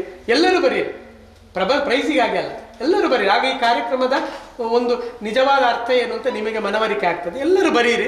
ಬರೆದದಲ್ಲಿ ನಾವು ಅತ್ಯುತ್ತಮವಾದಕ್ಕೆ ಒಂದು ಬಹುಮಾನವನ್ನು ಕೊಡ್ತೇವೆ. ಬಹಳ ಸೊಗಸಾದ ಉಪನ್ಯಾಸವನ್ನು ಶ್ರೀಪಾದ್ ಸರ್ ನೀಡಿದರು. ಮತ್ತು ತೋನ್ಸೆ ಅವರಂತೂ ನಿನ್ನೆ ನಾನು ಅವರ ಊರಿಗೆ ಹೋಗಿದ್ದೆ. ತೋನ್ಸೆ ಅಂತ ಊರು ಕಂಡ ತಕ್ಷಣ ನಮಗೆ ನೆನಪಾಗೋದು, ನಾವು ತೋನ್ಸೆ ಅಂತ ಹೇಳಿದ ತಕ್ಷಣ ಇವರ ಮುಖ ನೆನಪಾಗೋದು. ಅಂದರೆ ಒಬ್ಬ ವ್ಯಕ್ತಿ ಒಂದು ಊರಿಗೆ ಹೇಗೆ ಹೆಸರು ತರಬಲ್ಲ ಅಂತ ಉದಾತ್ತ ವ್ಯಕ್ತಿತ್ವದ ತೋನ್ಸೆ ಅವರಿದ್ದಾರೆ. ಮತ್ತೆ ಕಾಡಿನ ನಡುವೆ ಲಯನ್ ಅವರೇ ಇವತ್ತು ಏನು ಪರಿಸರದ ಗಿಡವನ್ನು ನೆಟ್ಟು ನಮ್ಮನ್ನೆಲ್ಲ ಪುನೀತಗೊಳಿಸಿದ್ದಾರೆ. ಹಾಗೆ ಈ ಕಾರ್ಯಕ್ರಮ ಆಗಬೇಕು. ನಿಜವಾಗಿ ಈ ಕಾರ್ಯಕ್ರಮದ ಮೂಲ ಬೀಜ ಬಿತ್ತಿದವರು ಅಚ್ಯುತ ಗಟ್ಟಿಯವರು. ಅವರು ಮತ್ತು ರವೀಂದ್ರ ಮಾಸ್ಟ್ರು ಒಟ್ಟು ಸೇರಿಕೊಂಡು ಮಾತಾಡಿಕೊಂಡು ಇಂಥ ಒಂದು ಕಾರ್ಯಕ್ರಮವನ್ನು ಇಲ್ಲಿ ಮಾಡುವ ಅಂತ ಬಹಳ ಅಚ್ಚುಕಟ್ಟಾಗಿ ಇಷ್ಟು ಚಂದಕ್ಕೆ ನಮ್ಮ ಈ ಕಾರ್ಯಕ್ರಮವನ್ನು ನಡೆಸಿಕೊಟ್ಟಿದ್ದಾರೆ. ಅದಕ್ಕೆ ನಮ್ಮ ಊರಿನ ಗಣ್ಯರು ಅನೇಕರು, ಈಗ ರಹಮಾನ್ ಸರ್ ಇದ್ದಾರೆ, ಮತ್ತು ಹಿರಿಯರೆಲ್ಲ ಇದ್ದಾರೆ, ಎಲ್ಲ ಒಟ್ಟು ಸೇರಿಕೊಂಡು ಈ ಕಾರ್ಯಕ್ರಮ ಮೊಬೈಲರಿದ್ದಾರೆ. ಅಂದರೆ ಈ ಕಾರ್ಯಕ್ರಮ ಇಂಥ ಒಳ್ಳೆಯ ಕಾರ್ಯಕ್ರಮ ಆಗುವಾಗ ನಾವು ಅದರ ಜೊತೆಗೂಡಬೇಕು ಎನ್ನುವ ಮನಸ್ಸು ಉಂಟಲ್ಲ, ಅದು ಬಹಳ ದೊಡ್ಡ ಗೌರವಾರ್ಹವಂತ ಒಂದು ಮನಸ್ಸು ಅಂತ ಈ ಸನ್ಮನಸ್ಸಿನ ಊರಿನ ಇವರು ಇರುವುದರಿಂದ ನಾವು ಮತ್ತೆ 2ನೇ ಬಾರಿ ಸಾಹಿತ್ಯ ಪರಿಷತ್ತಿನ ಕಾರ್ಯಕ್ರಮ ಇಲ್ಲಿ ಮಾಡಲಿಕ್ಕೆ ಸಾಧ್ಯ ಆಗಿದೆ. ಎಲ್ಲರಿಗೂ ನನ್ನ ಪ್ರೀತಿಯ ನಮಸ್ಕಾರಗಳನ್ನು ಹೇಳ್ತಾ ಈ ಸಂಘಟನೆಯಲ್ಲಿ ನಮ್ಮ ಜೊತೆಗೂಡಿದ ನೀವೆಲ್ಲ ಮುಂದಿನ ನಮ್ಮ ಕಾರ್ಯಕ್ರಮಗಳಲ್ಲಿ ಇರಿ ಅಂತ ಪ್ರಾರ್ಥಿಸ್ತಾ ನಾನು ಮಾತು ಮುಗಿಸ್ತೇನೆ. ನಮಸ್ಕಾರ. ನೋಡಿ, ಧನಂಜಯ ಕುಂಬಳೆಯವರು ಸ್ವಲ್ಪ ಮಾತಾಡಿದಲ್ವಾ, ಎಷ್ಟು ಒಳ್ಳೆಯ ವಿಷಯ ಎಲ್ಲ ಇತ್ತು ಕೇಳಿದ್ರೆ ಮನಸ್ಸಿಗೆ ತಗೊಂಡ್ರಾ? ನೋಡಿ, ಹುತ್ತ ಉಂಟಲ್ಲ, ನಾನು ಇಷ್ಟವರೆಗೆ ಹುತ್ತ ಅಂದರೆ ಅದು ನಮಗೆ ಎಂದು ಭಯ ಹುಟ್ಟಿಸುವಂಥ ಜಾಗ ಅಂತ. ನಿಜವಾಗಿ ಅದು ಹುತ್ತ ಅಂದರೆ ಹಿಂಗು ಎಂದದು ನೀರು ಹಿಂಗಿಸುವಂಥ ಒಂದು ಜಾಗವೂ ಹೌದು ಎನ್ನುವುದನ್ನು ಅವರು ಹೇಳಿದಾರಲ್ಲ. ನೋಡಿ, ಇದೆಲ್ಲ ನೆನಪಿನ ಇಟ್ಟುಕೊಳ್ಳಿ. ಅಲ್ಲ, ಬಹಳ ಮುಖ್ಯವಾದ ವಿಷಯವನ್ನು ಅವರು ಈ ಪ್ರಸ್ತಾಪ ಮಾಡಿದರು. ಇದೀಗ ನಾವು ಕಾರ್ಯಕ್ರಮದ ಕೊನೆಯ ಅಂಗಕ್ಕೆ ಹೋಗ್ತಾ ಇದ್ದೇವೆ. ನಮ್ಮ ಹೊಸಕುರಲ್ನ ನಿರ್ದೇಶಕರು ಯಾರು ವಿದ್ಯಾಧರ್ ಶೆಟ್ಟರು, ಒಳ್ಳೆಯ ಮಾತುಗಾರರು, ಯಕ್ಷಗಾನ ಅರ್ಥಧಾರಿ, ಎಲ್ಲ ನಿಮ್ಮ ಈ ಕಾರ್ಯಕ್ರಮವನ್ನು ಮನೆ ಮನೆಗೆ ಮುಟ್ಟಿಸ್ತಕ್ಕಂಥ ಒಬ್ಬ ವ್ಯಕ್ತಿ ಯಾರು ವಿದ್ಯಾಧರ್ ಶೆಟ್ಟಿಯವರು. ಈಗ ಧನ್ಯವಾದಕ್ಕಾಗಿ ವಿದ್ಯಾಧರ್ ಶೆಟ್ಟಿಯವರು. ಕಾರ್ಯಕ್ರಮದ ಮುಕ್ತಾಯದ ಹಂತಕ್ಕೆ ಬರ್ತಾ ಇದ್ದೇವೆ. ಮನುಷ್ಯನ ಕೇಳುವಿಕೆಗೂ ಒಂದು ತಾಳ್ಮೆಯ ಇತಿಮಿತಿ ಇದೆ ಅಂತ ಕೇಳಿದ್ದೇವೆ ನಾವು. ನಮಗೆ ಊಟ ಎಷ್ಟು ಬೇಕೋ ಅಷ್ಟೇ ಮಾಡಲಿಕ್ಕಾಗೋದು, ಹಾಗೆ ಕೇಳೋದು ಕೂಡ ಎಷ್ಟು ಸಾಧ್ಯವೋ ಅಷ್ಟೇ ಕೇಳಲಿಕ್ಕಾಗೋದು. ಅದರ ನಂತರ ನಮಗೆ ಅದನ್ನು ಕಿವಿ ಮಾತ್ರ ಎಲ್ಲಿ ಇರ್ತದೆ, ಮನಸ್ಸು ಎಲ್ಲಿಯೂ ಇರ್ತದೆ. ಹಾಗಾಗಿ ನಿಮ್ಮ ತಾಳ್ಮೆಯನ್ನು ಪರೀಕ್ಷಿಸದೆ ಆದಷ್ಟು ಚುಟುಕಾಗಿ ವಂದನಾರ್ಪಣೆ ಮಾಡೋ ಕೆಲಸ ಮಾಡ್ತಾರೆ. ಅದಕ್ಕಿಂತ ಮೊದಲೊಂದು ಸಣ್ಣ ಪ್ರಶ್ನೆ. ಮಾಯದಂಥ ಮಳೆ ಬಂತನ್ನ ಹಾಡು ಹಾಡಿದ್ರು, ಯಾರು ಬಡ್ದದ ಅಂತ ಗೊತ್ತಿದೆ? ಅವರು ಹೇಳಿದ್ರು ಇಲ್ಲೋ ಗೊತ್ತಿಲ್ಲ ನಮಗೆ. ಗೊತ್ತಿದೆಯಾ ನಿಮಗೆ? ಇಲ್ಲ. ಯಾರು ಗೊತ್ತಿದೆ ಹೇಳಿ? ಇಲ್ಲ. ದಾರಾ ಬೇಂದ್ರೆ ಹೆಸರು ಕೇಳಿದ್ದೀರಾ? ಅಂಬಿಕಾತನಯ ದತ್ತಾತ್ರೇಯ ರಾಮಚಂದ್ರ ಬೇಂದ್ರೆ ಅವರ ಕವನ, ಅದು ಕನ್ನಡದ ಬಹಳ ಒಳ್ಳೆಯ ಕವನ. ನಿಮ್ಮ ಪ್ರಬಂಧದಲ್ಲಿ ಅಂತಹ ಕವನಗಳ ಒಂದು ಉಲ್ಲೇಖವು ಇರಲಿ ಅಂತ ಹೇಳಿಕೊಳ್ಳುತ್ತಾ, ದಕ್ಷಿಣ ಕನ್ನಡ ಜಿಲ್ಲಾ ಕನ್ನಡ ಸಾಹಿತ್ಯ ಪರಿಷತ್ ಉಳ್ಳಾಲ ತಾಲೂಕು ಘಟಕ ಇದರ ಆಶ್ರಯದಲ್ಲಿ ವಿಜಯ ಗ್ರಾಮೀಣಾಭಿವೃದ್ಧಿ ಪ್ರತಿಷ್ಠಾನ ರಿಜಿಸ್ಟರ್ಡ್ ಮಂಗಳೂರು, ವಿಜಯ ಗ್ರಾಮಾಭಿವೃದ್ಧಿ ಸಮಿತಿ ಕೊಣಾಜೆ, ಮಂಗಳ ಗ್ರಾಮೀಣ ಯುವಕ ಸಂಘ ರಿಜಿಸ್ಟರ್ಡ್ ಕೊಣಾಜೆ, ಹೊಸಕುರಲ್ ಬಳಗ ಉಳ್ಳಾಲ, ನಾಗಬ್ರಹ್ಮ ಪ್ರಗತಿಪರ ಸ್ವಸಹಾಯ ಸಂಘ, ಬ್ರಹ್ಮಸನ್ನಿಧಿ ನಾಗಪರಿವಾರ ಕ್ಷೇತ್ರ ಸಮಿತಿ, ರಾಷ್ಟ್ರೀಯ ಪ್ರೌಢಶಾಲೆ ಸರಕಾರಿ ಪ್ರೌಢಶಾಲೆ ಕೊಣಾಜೆ ಪದವು, ರಾಷ್ಟ್ರೀಯ ಸೇವಾ ಯೋಜನೆ ಘಟಕ ಇವರೆಲ್ಲರ ಸಂಯುಕ್ತ ಸಹಕಾರದಲ್ಲಿ ಒಂದು ಒಳ್ಳೆಯ ಕಾರ್ಯಕ್ರಮ, ವಿಶ್ವ ಪರಿಸರ ದಿನದ ಕಾರ್ಯಕ್ರಮ, ಸಾಹಿತ್ಯ ಸಂಭ್ರಮದ ಜೊತೆಗೆ ಒಂದು ಪರಿಸರದ ಮಧ್ಯೆ ನಡೆಯಿತು. ಕಾಡಿನ ಮಧ್ಯೆ ಅಂತ ಹೇಳಬಹುದು, ಅಂತಹ ಒಂದು ಒಳ್ಳೆಯ ಪರಿಸರದ ಮಧ್ಯೆ ನಡೆಯಿತು. ಈ ಎಲ್ಲ ಸಂಘಟನೆಗಳು ಸೇರಿ ನಡೆಸಿದಂತಹ ಈ ಕಾರ್ಯಕ್ರಮವನ್ನು ಉದ್ಘಾಟಿಸಿ ಕಾರ್ಯಕ್ರಮಕ್ಕೆ ಶುಭ ಹಾರೈಸಿದಂತಹ ವಿಜಯ ಗ್ರಾಮೀಣಾಭಿವೃದ್ಧಿ ಪ್ರತಿಷ್ಠಾನ ಆಡಳಿತ ಮಂಡಳಿಯ ನಿರ್ದೇಶಕರು ಶ್ರೀ ಪ್ರಸಾದ್ ರೈ ಕಲ್ಲಿಮಾರ್ ಇವರಿಗೆ ವಂದನಾರ್ಪಣೆಗಳನ್ನು ಸಲ್ಲಿಸ್ತಾ ಇದ್ದೇನೆ. ಎಲ್ಲರ ಪರವಾಗಿ ಧನ್ಯವಾದಗಳು. ಕಾರ್ಯಕ್ರಮದ ಅಧ್ಯಕ್ಷತೆಯನ್ನು ವಹಿಸಿ ಈ ಕಾರ್ಯಕ್ರಮದ ಮೂಲಕವಾಗಿ ನಮ್ಮೆಲ್ಲರನ್ನು ಒಟ್ಟು ಸೇರಿಸಿದಂತಹ ದಕ್ಷಿಣ ಕನ್ನಡ ಜಿಲ್ಲಾ ಕನ್ನಡ ಸಾಹಿತ್ಯ ಪರಿಷತ್ ಉಳ್ಳಾಲ ತಾಲೂಕು ಘಟಕದ ಅಧ್ಯಕ್ಷರು ಒಳ್ಳೆಯ ಮಾತುಗಾರರ ಮೂಲಕವಾಗಿ ಒಳ್ಳೆಯ ಮಾಹಿತಿಯನ್ನು ಕೊಟ್ಟಿದ್ದಾರೆ. ನಿಮ್ಮ ಪ್ರಬಂಧಕ್ಕೆ ಅತ್ಯುತ್ತಮವಾದಂತಹ ಮಾಹಿತಿ ಅದು. ಸಹಜವಾಗಿ ಆ ವೃತ್ತ ಅಂತ ಹೇಳಿದರೆ ಅದು ನೀರು ಇಂಗಿಸುವಂತಹ ಒಂದು ವಿಷಯವನ್ನು ಹೇಳಿದರು. ನಿಜವಾಗಿ ಅದೆಲ್ಲರಿಗೂ ತಿಳಿಯುವಂತಹ ವಿಷಯ. ನಾವೆಲ್ಲ ನಮ್ಮ ಹಿರಿಯರು ಹೇಳೋದನ್ನು ಕೇಳಿದ್ದೇವೆ, ಎಲ್ಲಿ ಹುತ್ತ ಇರ್ತದೋ ಅಲ್ಲಿ ನೀರು ಇರ್ತದೆ ಅನ್ನೋದನ್ನು ಹಿರಿಯರು ಹೇಳ್ತಾ ಇರ್ತಾರೆ. ಅದಕ್ಕೆ ಒಂದು ಬಹಳ ಒಳ್ಳೆಯ ಮಾಹಿತಿಯನ್ನು ಕೊಟ್ಟರು. ಅಧ್ಯಕ್ಷತೆಯನ್ನು ವಹಿಸಿದಂತಹ ಡಾಕ್ಟರ್ ಧನಂಜಯ ಕುಂಬಳೆ ಅವರಿಗೂ ಕೂಡ ಎಲ್ಲರ ಪರವಾಗಿ ಧನ್ಯವಾದಗಳನ್ನು ಸಮರ್ಪಿಸ್ತಾ ಇದ್ದೇನೆ. ಕಾರ್ಯಕ್ರಮದ ಸಂಪನ್ಮೂಲ ವ್ಯಕ್ತಿಗಳಾಗಿ ಬಂದು ಬಹಳ ಒಳ್ಳೆಯ ವಿಷಯವನ್ನು ಪರಿಸರಕ್ಕೆ ಮತ್ತು ತ್ಯಾಜ್ಯದ ಆ ಒಂದು ಯಾವ ರೀತಿಯ ತ್ಯಾಜ್ಯಗಳು ಸಂಗ್ರಹ ಆಗುತ್ತವೆ, ಯಾವ ರೀತಿ ಅದನ್ನು ನಿವಾರಿಸಬೇಕು ಎನ್ನುವಂತಹ ಮಾಹಿತಿಯನ್ನು ನೀಡಿದಂತಹ ಮಂಗಳೂರು ವಿಶ್ವವಿದ್ಯಾನಿಲಯದ ಪ್ರಾಧ್ಯಾಪಕರು ಪ್ರೊಫೆಸರ್ ಶ್ರೀಪಾದ KS ಇವರಿಗೂ ಕೂಡ ಎಲ್ಲರ ಪರವಾಗಿ ವಂದನೆಗಳನ್ನು ಸಲ್ಲಿಸ್ತಾ ಇದ್ದೇನೆ. ಕಾರ್ಯಕ್ರಮದಲ್ಲಿ ಪರಿಸರ ಗೀತೆಯನ್ನು ಹಾಡುವ ಮೂಲಕ ಈ ಕಾರ್ಯಕ್ರಮಕ್ಕೆ ಸಾಹಿತ್ಯ ಸಂಭ್ರಮದ ಮೆರುಗನ್ನು ನೀಡಿದಂತಹ ಕಲಾ ಸಾರಥಿ ಆರ್ಯಭಟ ಪ್ರಶಸ್ತಿ ಪುರಸ್ಕೃತರು ಶ್ರೀಯುತ ತೋನ್ಸೆ ಪುಷ್ಕಳ್ ಕುಮಾರ್ ಇವರಿಗೂ ಕೂಡ ಎಲ್ಲರ ಪರವಾಗಿ ವಂದನೆಗಳನ್ನು ಸಲ್ಲಿಸ್ತಾ ಇದ್ದೇನೆ. ಕಾರ್ಯಕ್ರಮದಲ್ಲಿ ನಮ್ಮೊಂದಿಗೆ ಸಹಕರಿಸಿದಂತಹ ಮಂಗಳ ಗ್ರಾಮೀಣ ಯುವಕ ಸಂಘ ಇದರ ಅಧ್ಯಕ್ಷರು ಶ್ರೀಯುತ AK ಅಬ್ದುಲ್ ರೆಹಮಾನ್, ಹಾಗೆಯೇ ನಾಗಬ್ರಹ್ಮ ಪ್ರಗತಿಪರ ಸ್ವಸಹಾಯ ಸಂಘ ಇದರ ಹಸನ್ ಕುಂಜಿ ಕೋಡಿಗಲ್ ಇವರಿಗೂ, ಹಾಗೆಯೇ ನಾಗಬ್ರಹ್ಮ ನಾಗಸನ್ನಿಧಿ ನಾಗ ಪರಿವಾರ ಕ್ಷೇತ್ರ ಸಮಿತಿ ಇದರ ಅಧ್ಯಕ್ಷರು ಶ್ರೀಯುತ ಮಹಾಬಲಗಟ್ಟಿ ಇವರಿಗೂ ಕೂಡ ವಂದನೆಗಳನ್ನು ಸಲ್ಲಿಸ್ತಾ ಇದ್ದೇನೆ. ಹಾಗೆ ಈ ಕಾರ್ಯಕ್ರಮವನ್ನು ಸಂಘಟಿಸಲು ಸಹಕಾರ ನೀಡಿದಂಥ ಕಾರ್ಯಕ್ರಮದ ಸಂಘಟಕರಾಗಿ ಹಾಗೂ ಈ ನಾಗಬ್ರಹ್ಮ ಕ್ಷೇತ್ರದ ಪ್ರಮುಖರಾಗಿ ಶ್ರೀಯುತ ಅಚ್ಯುತ ಗಟ್ಟಿ ಕೆಳಗಿನ ಮನೆ ಅವರಿಗೂ ಕೂಡ ವಂದನೆಗಳನ್ನು ಸಲ್ಲಿಸ್ತಾ ಇದ್ದೇನೆ. ಈ ಕಾರ್ಯಕ್ರಮದ ಮತ್ತೋರ್ವ ಸಂಯೋಜಕರಾಗಿ ಈ ಕಾರ್ಯಕ್ರಮವನ್ನು ರೂಪಿಸಿದಂತಹ ಸ್ವಾಗತಿಸಿ ನಿರೂಪಿಸಿದಂತಹ ನಮ್ಮೆಲ್ಲರ ಆತ್ಮೀಯರು ಶ್ರೀಯುತ ರವೀಂದ್ರ ರೈ ಕಲ್ಲಿಮಾರ್ ಇವರಿಗೂ ಕೂಡ ವಂದನೆಗಳನ್ನು ಸಲ್ಲಿಸ್ತಾ ಇದ್ದೇನೆ. ಹಾಗೆ ಮುಖ್ಯವಾಗಿ ಈ ಕಾರ್ಯಕ್ರಮಕ್ಕೆ ವಿಶೇಷ ಮೆರುಗು ಯಾರಂತ ಹೇಳಿದರೆ ನಾವೆಲ್ಲ ಎದುರು ಕೂತವರಲ್ಲ, ಸಂಯೋಜನೆ ಮಾಡಿದವರಲ್ಲ. ಸಂಯೋಜನೆ ಅವರು ಆಗ ನಮ್ಮ ಪ್ರಸಾದ್ ರೈ ಕಲ್ಲಿಮಾರ್ ಅವರು ಹೇಳಿದ ಹಾಗೆ ವರ್ಷಪೂರ್ತಿ ನಿರಂತರವಾಗಿ ನಾವು ಕಾರ್ಯಕ್ರಮಗಳನ್ನು ಮಾಡ್ತಾ ಇರ್ತೇವೆ, ಮಾಡಿಕೊಂಡು ಹೋಗ್ತಾ ಇರ್ತೇವೆ. ಆದರೆ ಕೇಂದ್ರ ಬಿಂದುವಾಗಿ ನೀವು ಈ ಕಾರ್ಯಕ್ರಮವನ್ನು ಪೂರ್ತಿಯಾಗಿ ಸಾಕ್ಷಿಯಾಗಿ ಆಲಿಸಿದ್ದೀರಿ. ಇದರ ಕುರಿತಾಗಿ ಪ್ರಬಂಧ ಬರೆಯಲಿಕ್ಕಿದ್ದೀರಿ. ಒಳ್ಳೆಯ ಪ್ರಬಂಧವನ್ನು ಬರೆಯಿರಿ, ಬಹುಮಾನಕ್ಕಾಗಿ ಅಲ್ಲ ಅಂತ ಅವರು ಹೇಳಿದರು. ನಿಮ್ಮ ವಿಷಯ ಜ್ಞಾನಕ್ಕಾಗಿ ಅದರ ಒಂದು ಒಳ್ಳೆಯ ಪ್ರಬಂಧವನ್ನು ಬರೆಯಿರಿ. ಕೇಂದ್ರ ಬಿಂದುವಾಗಿ ನೀವೆಲ್ಲರೂ ಬಂದು ಇಲ್ಲಿ ಸೇರಿದ್ದೀರಿ. ನಿಮ್ಮೆಲ್ಲರನ್ನು ಕರ್ಕೊಂಡು ಬಂದಂತಹ ನಿಮ್ಮ ಕೋಣಾಜಿ ಪದವು ಸರ್ಕಾರಿ ಪ್ರೌಢಶಾಲೆಯ ಮುಖ್ಯೋಪಾಧ್ಯಾಯರು ರಾಜೀವ್ ನಾಯ್ಕರವರು ನಮ್ಮೊಂದಿಗಿದ್ದಾರೆ. ಅವರಿಗೂ ಕೂಡ ಎಲ್ಲ ಪರವಾಗಿ ನಿಮ್ಮನ್ನು ಕರ್ಕೊಂಡು ಬಂದಂತಹ ಎಲ್ಲ ಅಧ್ಯಾಪಕ ಬಳಗಕ್ಕೂ ನಿಮಗೂ ಹಾಗೂ ಇದಕ್ಕೆ ಪ್ರತ್ಯಕ್ಷ ಪರೋಕ್ಷವಾಗಿ ಕೈಜೋಡಿಸಿದ ಪ್ರಮುಖರೆಲ್ಲರೂ ಇದ್ದಾರೆ. ಒಬ್ಬೊಬ್ಬರ ಹೆಸರು ಹೇಳ್ತಾ ಹೋದರೆ ದೀರ್ಘವಾಗ್ತದೆ. ಎಲ್ಲರಿಗೂ ಒಂದೇ ಮಾತಿನಲ್ಲಿ ವಂದನೆಗಳನ್ನು ಸಲ್ಲಿಸ್ತಾ ಇಂತಹ ಕಾರ್ಯಕ್ರಮಕ್ಕೆ ನಾವೆಲ್ಲರೂ ಮತ್ತಷ್ಟು ಇಂತಹ ಕಾರ್ಯಕ್ರಮಗಳನ್ನು ವೀಕ್ಷಿಸಲು ಎಲ್ಲರೂ ಕುತೂಹಲರಾಗಿರೋಣ. ಇಂತಹ ಕಾರ್ಯಕ್ರಮ ನಮಗೆ ಕೇವಲ ಪರಿಸರ ದಿನ, ಅದು ಇವತ್ತು ಒಂದು ದಿನಕ್ಕೆ ಆಗಿ ಉಳಿಯದೆ ಪರಿಸರವನ್ನು ಸಂರಕ್ಷಿಸುವ ಯಾವ ಪ್ರತಿಜ್ಞೆಯನ್ನು ಮಾಡಿದ್ದೆವೋ ಆ ಪ್ರತಿಜ್ಞೆ ನಿರಂತರವಾಗಿ ನಮ್ಮ ಬದುಕಿನಲ್ಲಿ ಇರಲಿ ಅಂತ ಹೇಳಿಕೊಳ್ಳುತ್ತಾ ಕಾರ್ಯಕ್ರಮದಲ್ಲಿ